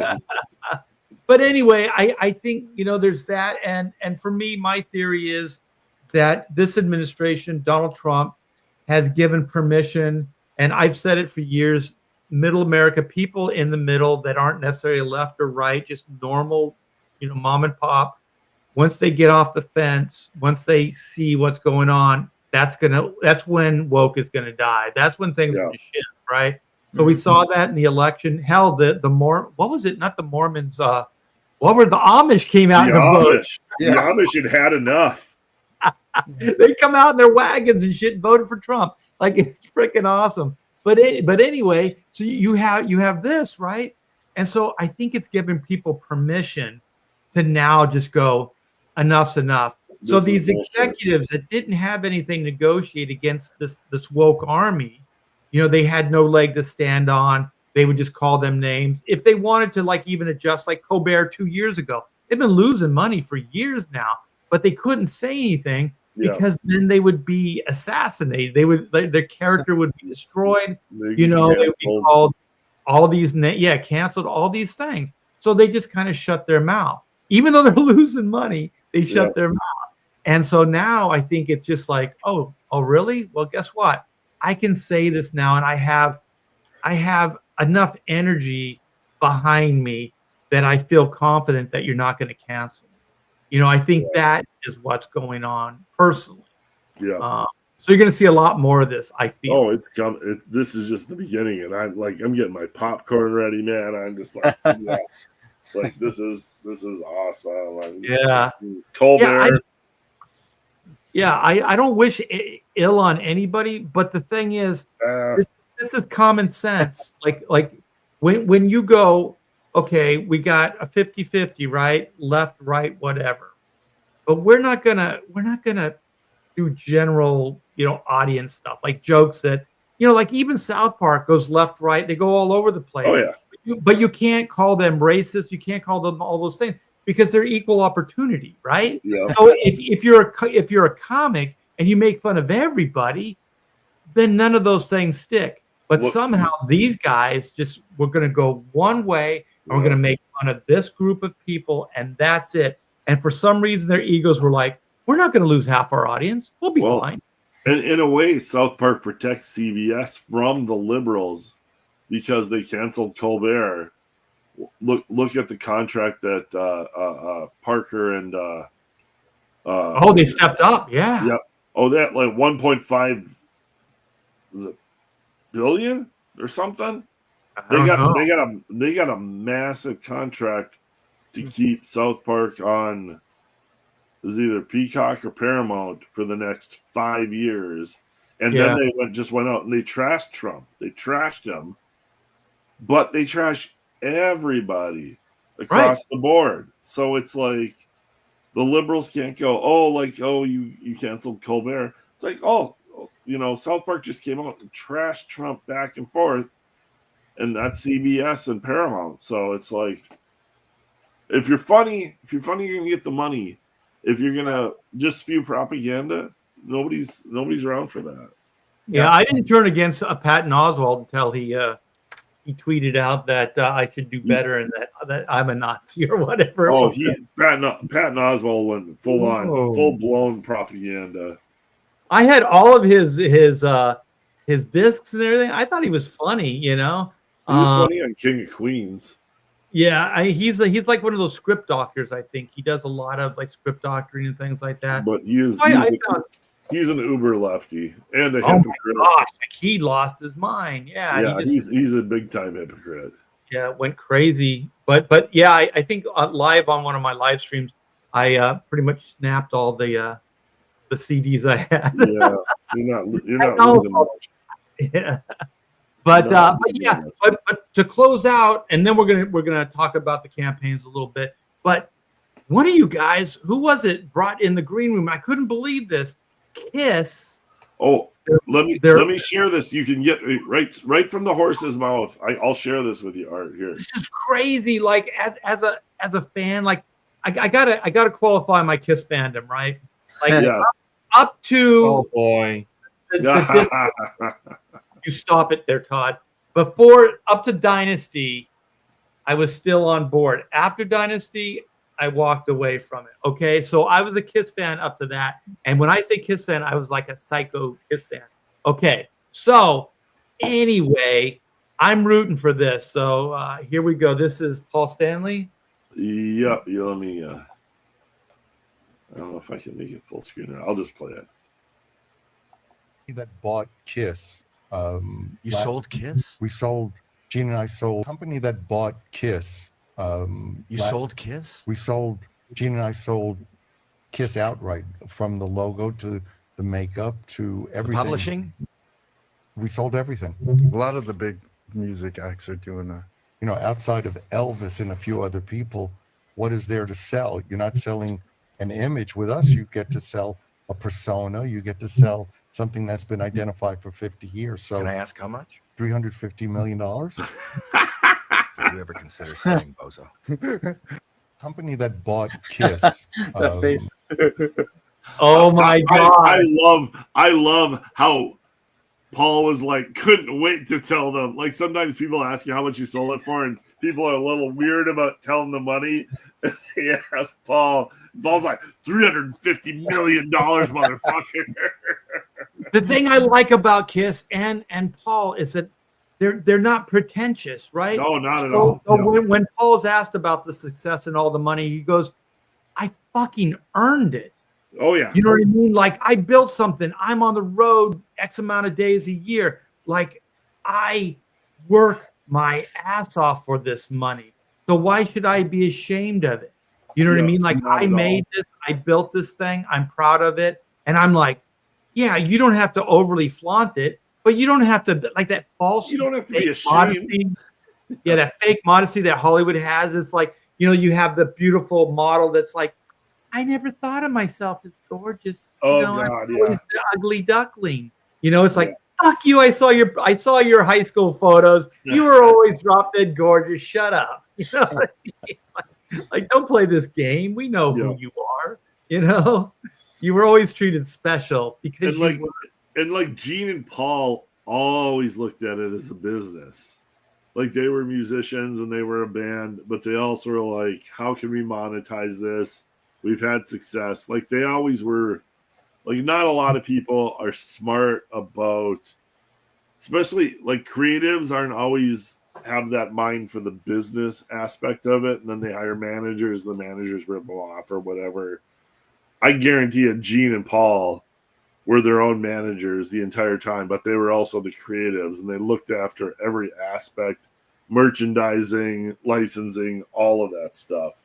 And yeah, they worked with like tour managers and stuff like that. But I think once they got rid of the initial management, yeah, they took matters in their own hands, and they created an empire.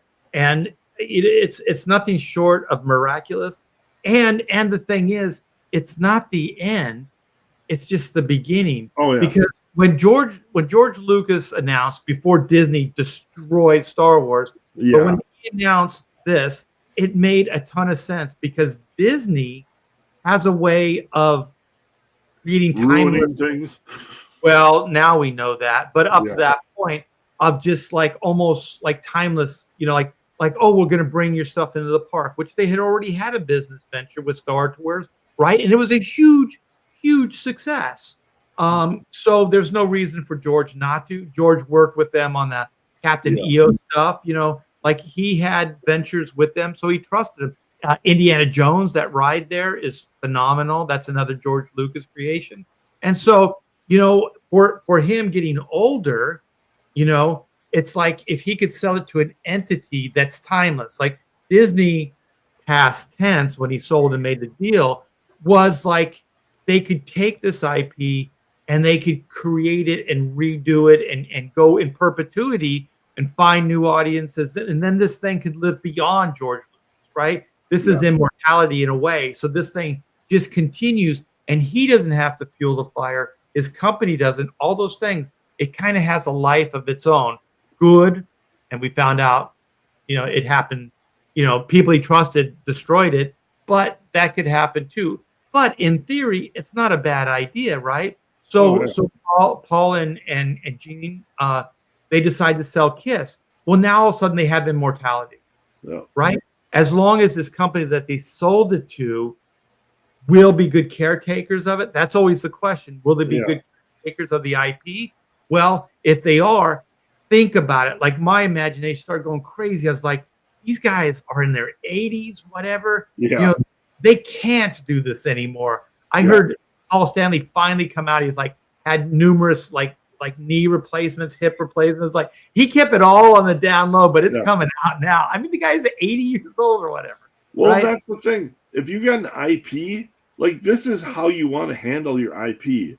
These guys milked and got fame and stardom and money for 70. What did they first show up? Art 70. They were they before? It was like early 70s. Yeah. Yeah.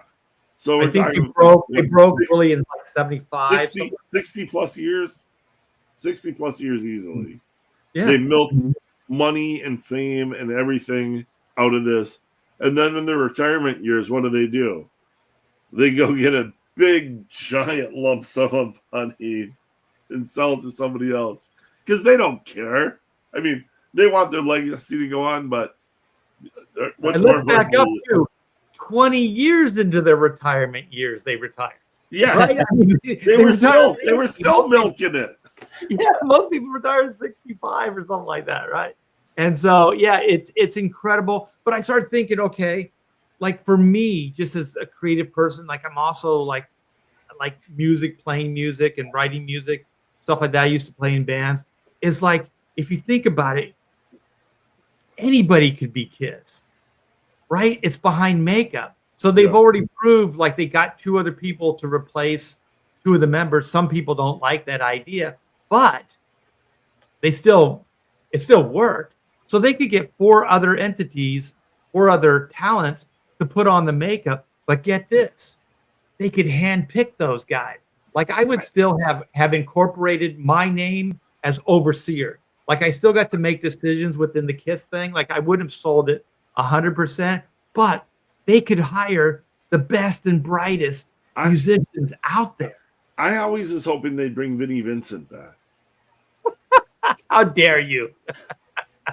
Bruce Kulick, maybe, but not Vinny. Vinny was a what? The Onk man, the guy with the Onk on his head. I just did that I did that only for art. I'm not sure if anybody in the chat knows. I have to say, Clint, you've been hanging out with Todd too much, because that was definitely a Toddism right there. Look at Todd just shaking his head. But anyway, you understand what, like, you see all these internet, like, I don't think that's what they're hoping for. I know they've talked about this hologram version of them. Stupid. That's a stupid idea. But that's what they're not going to let someone else go out there with a different voice and sing their songs. Yes, You'll never see that. No, they won't. They want their voice to come out of holograms. It won't That's matter. what this is all about. That's who they sold it to, because that group put together this concert. It was ABBA, and they were young. Oh, okay. That pop, whatever it was. It's a yeah. Swedish company, right? Yeah. Right. Okay, you might be right. Yeah, you can be right with that. Okay, but I have to say this. Right. That is very freaking. You watch yourself, Todd. I can bounce you. But think about it. That is very limited, right? Yeah. Like, who wants to go see stupid holograms? For $350 million. Yeah, it's been there, done that. Yeah, and $350 million to get the rights just to do that. They could do the library. They could have their holograms playing, Detroit Rock City for the next 20 years.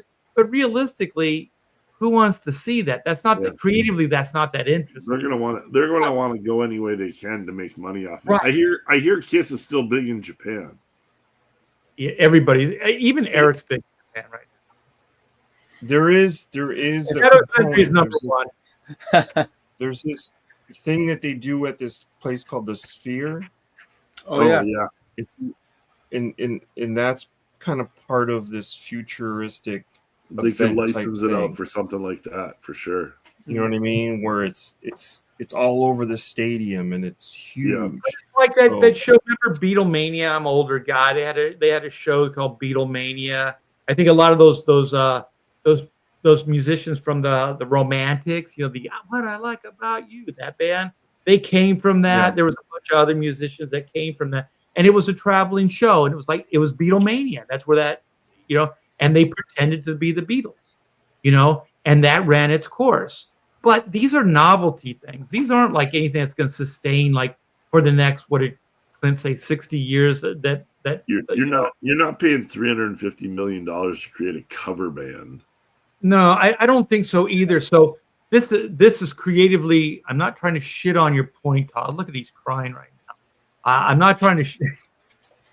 I'm not trying to shit on your point. What I'm saying is it doesn't have to be an either or, right? You can still do that idea, but I would put what I would think would be more creatively satisfying is to put 4 new guys together and have them have like isms of the 4 original, but they don't have to be clones, but excellent songwriters and excellent musicians, more importantly, excellent showmen. Like I swear there are kids that jam on these drums and they're flipping sticks and they're just like, they are showmen, right? There's these young guitar players. There's all these kids that are coming up that just are amazing. And the thing is, Gene and Paul can still write some of the material. Like if they wrote it, they, you know, the contract properly, they could still contribute. Like George should have had in his Star Wars contract that he could still be part of it, right? Instead, they just cut him out completely. Yeah. But if they could stay creatively oversee it to a certain extent, they could still write songs. They could still do acoustic sets. You know, they could still, you know, be Gene and Paul. And they could have like a brand new band that tours. Hell, they could have 3 or 4 bands. They could have them on all the different continents. You know what I mean? Like you could have like, this is the Japanese, the Asian version of Kiss. This is the like, this is Australia. Australia. You're giving their catalog a lot of credit. I mean, we just saw Ozzy Osbourne.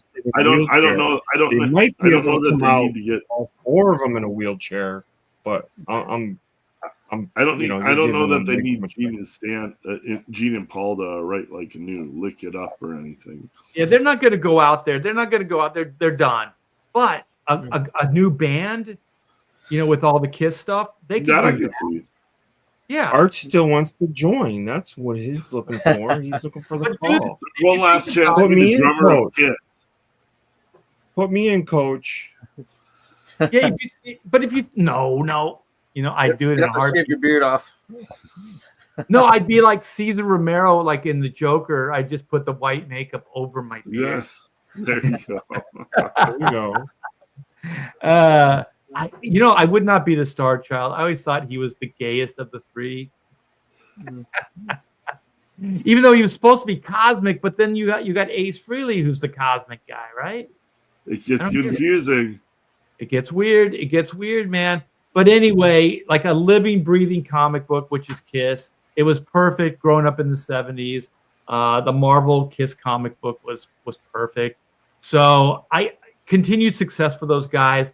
350 million. Have you seen like Gene and Paul's kids, their sons?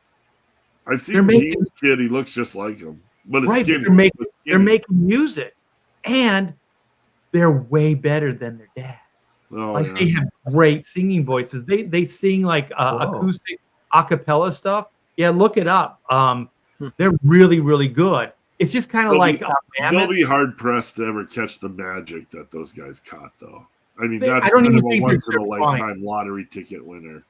Right? They're not even trying because it's not about spectacle. So these guys are doing the get back idea where they're doing acoustic. It's just like their voices. It's almost like coffee shop kind of music. You know, it's pretty low key kind of thing, artsy kind of stuff. I wouldn't.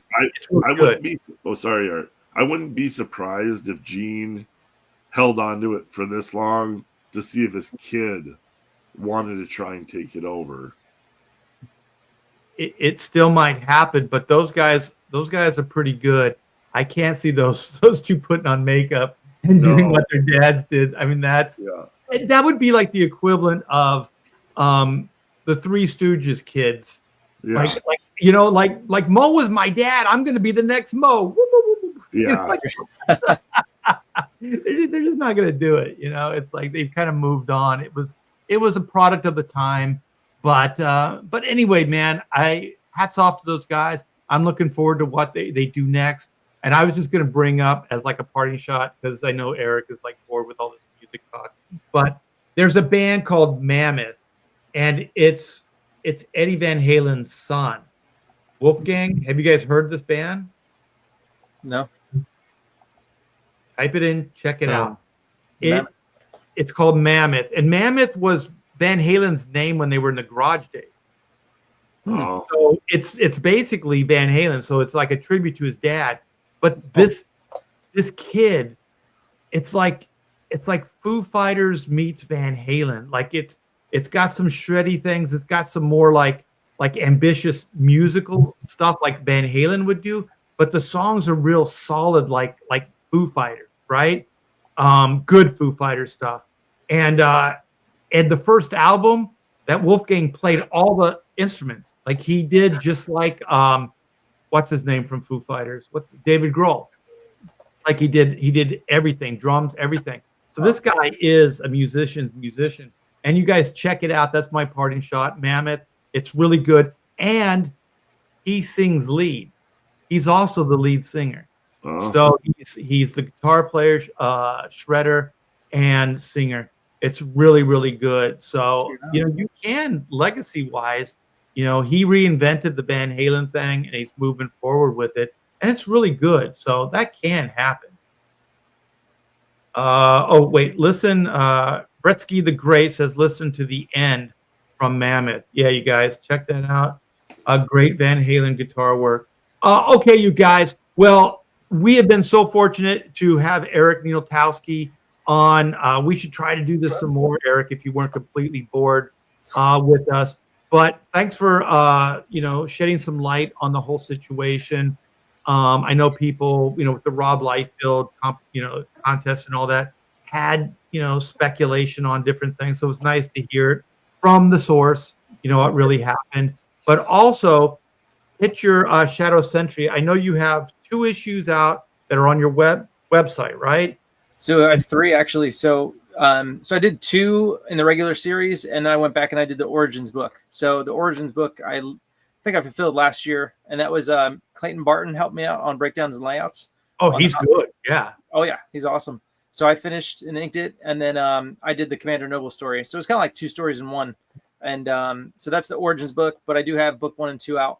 And then the next one I have lined up is book 3 in the regular series. So that'll be coming out hopefully, beginning of next year, sometime next year. So sweet. And so you have a sign-up page too, right? Yes. Yep. Randy put it in the chat, and yep, it's on Indiegogo. You can sign up for that.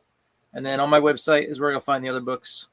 It's also on Fund My Comic, but check them both out, see what deal works for you. But yeah, thank you guys. I really appreciate you having me on. Thanks for letting me give my side of the story.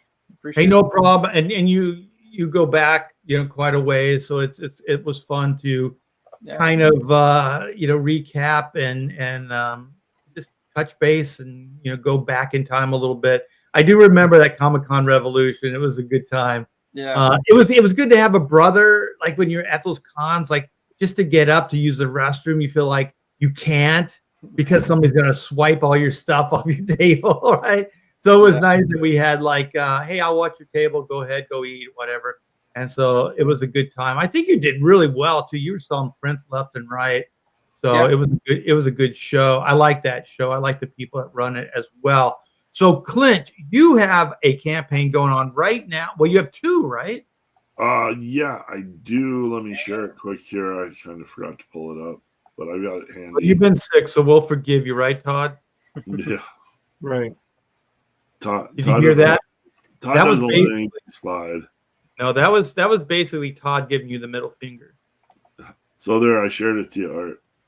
I see it. Blue Bombshell returns. What'd you say? What'd you call it? Blue Bombshell something. It sounded like okay. something else. Yes. So this full campaign is run. This book is done. It is going to the printers next week. I am closing down the in demand on Friday. We are like what? Less than $300 away from 20,000. I'd love to see this book hit 20 grand. We gotta do it. Yeah, we got it. You gotta get it over the hump. Let's go. But Did you just add? Wait, hold on, Clint. Did you add the cover to this campaign? Say that again. Did you add a cover to this campaign? A new cover? I added. There's the Trump variant, Trump wins variant. The Dr. Dictator pinup that you're talking about. That's in the book. Yeah, I just otherwise I start to get too many variant covers, and then it messes things up for shipping. Well, I was hoping there'd be something new that even if they backed it already, that they could if go. If you backed it already, you can get the here. Let me. I'm sure I've shown this on here, but if you backed it already and haven't, and want to look to add something on, I got my Trump wins variant cover there. So, little commemoration of what is it? Victory Day that they call it, or Making America Great Again. Exactly. So there's your mega cover there. If you backed this already and you haven't gotten that, you can add that on. But yeah, this closes down on Friday. This will be the very end. In demand closes down. Book is going to the printers like in a week. As soon as I shut this down, I have final numbers. It's going to the printers, and if everything goes smoothly, start shipping into August, beginning of September here. So you'll get your books very fast. If you're seeing this back in now, it's going to be gone. Yeah, Clint always delivers. But Randy Howell asked, Clint, are you going to have a closeout stream? I don't think so. I'll probably post a bunch of stuff on Twitter. I don't have a closeout stream really planned, but I'll post a bunch of images and stuff on X, on Twitter, and that'll be it. I've had the campaign open for a long time, so I'm just, this will be the final closeout, and if people see it, they can still get it and back it. But yeah, that'll be it. Have you been on Katie Didd's channel? Yeah. She had me on. I think that might have just been for the bad guy, so maybe I could talk to her and get on. Yeah. Try to do that because it's usually good for a couple backers. He's got a good fan base. And, she's great. I love Katie. She was super nice. It was fun being on her show. So yeah, maybe I'll try and hit her up before the end of the week here. Yeah, and if you guys haven't subscribed, too, because man, I am running right now. I appreciate you staying on as long as. I wanted to be on. I wanted to see Eric and hear the whole story and everything. So. And if you guys haven't subscribed to Katie's channel, please do so. She is a joy, and she's Katie's everything great. She does. So go do that. I have a campaign, I believe. If I click all the right buttons, here we go. This is Black and White, Sins of the Father. Here's the video.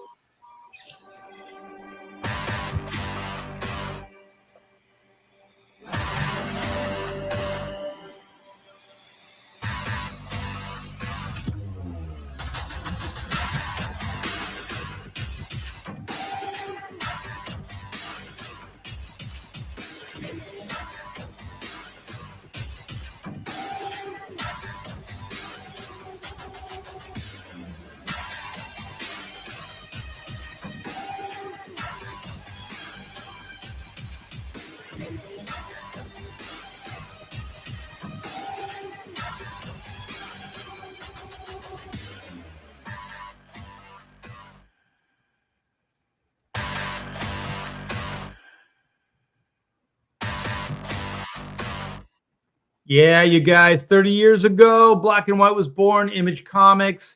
And here we are with, it's more or less the origin of Reed Blackett and his backstory.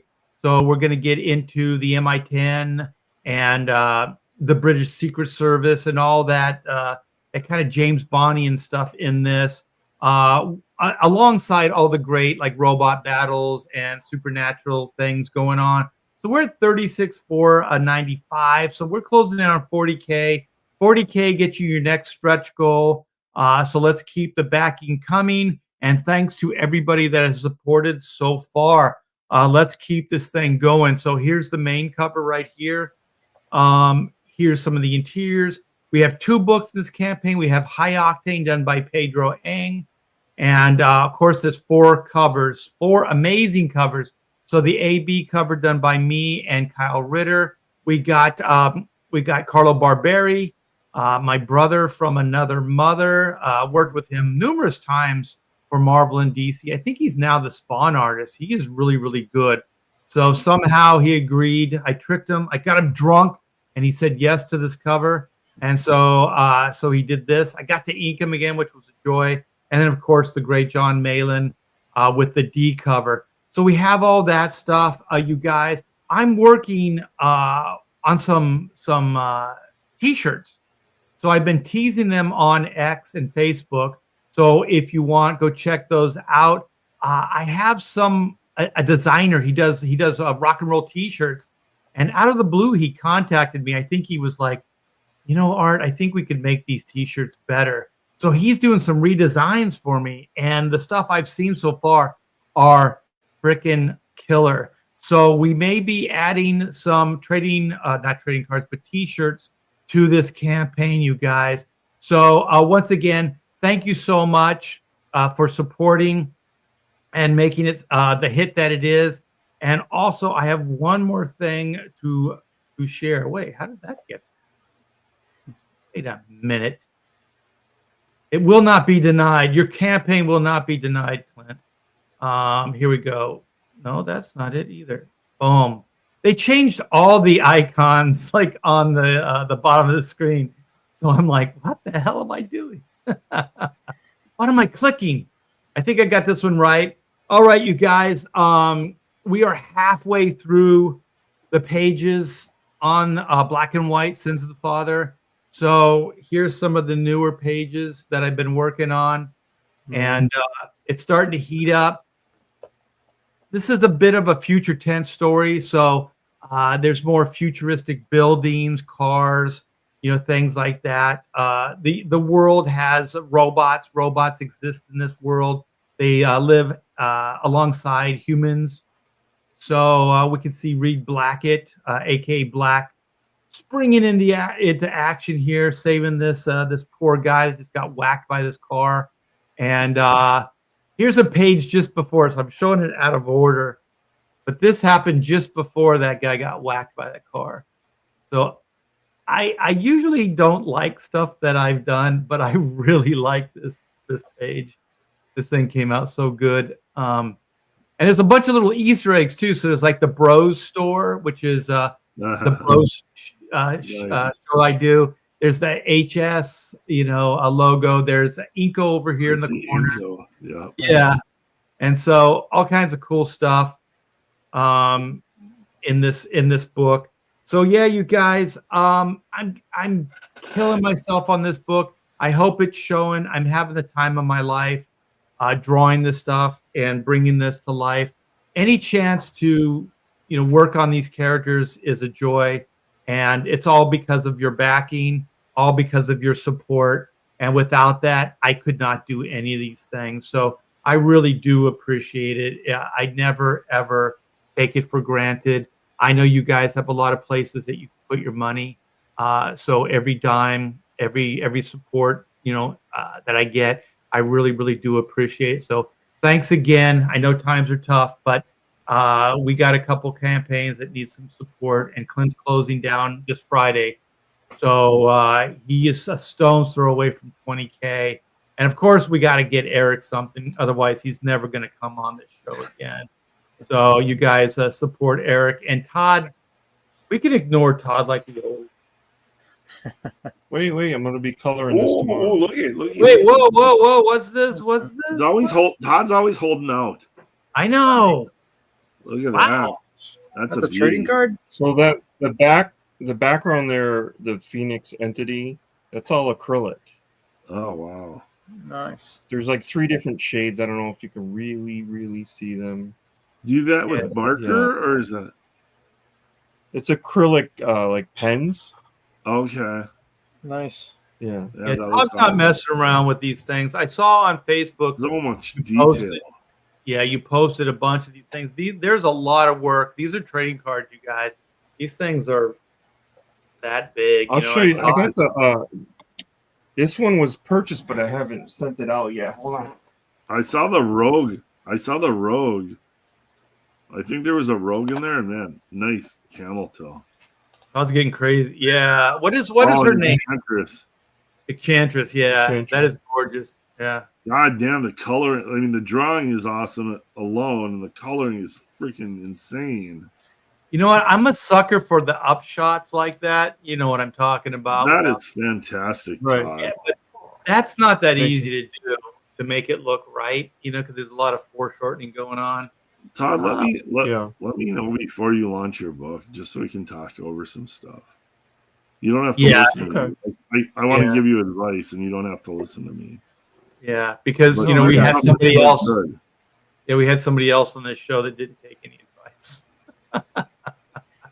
I'm not naming names. But anyway, you guys, we're going to wrap this up. Thank you so much to everybody in the chat. Thank you for the super chats. It's a joy to bring this show to you every week. And Eric, thank you so much for showing up. Thanks for having me. I hope this is just the beginning, and we'll get you on some other times because you were fantastic. A fantastic ad, as they say. So anyways, you guys, like and subscribe this channel if you haven't already, and support all of these campaigns and support Todd. He's getting better. He's getting right, Clint. He's getting better. Those cards, it's insane. Like I look at the art on those cards, and I'm like, just run a campaign, get your book going, put like some characters together, put a couple of hot chicks on there. Like Right. Todd draws hotter chicks than I do.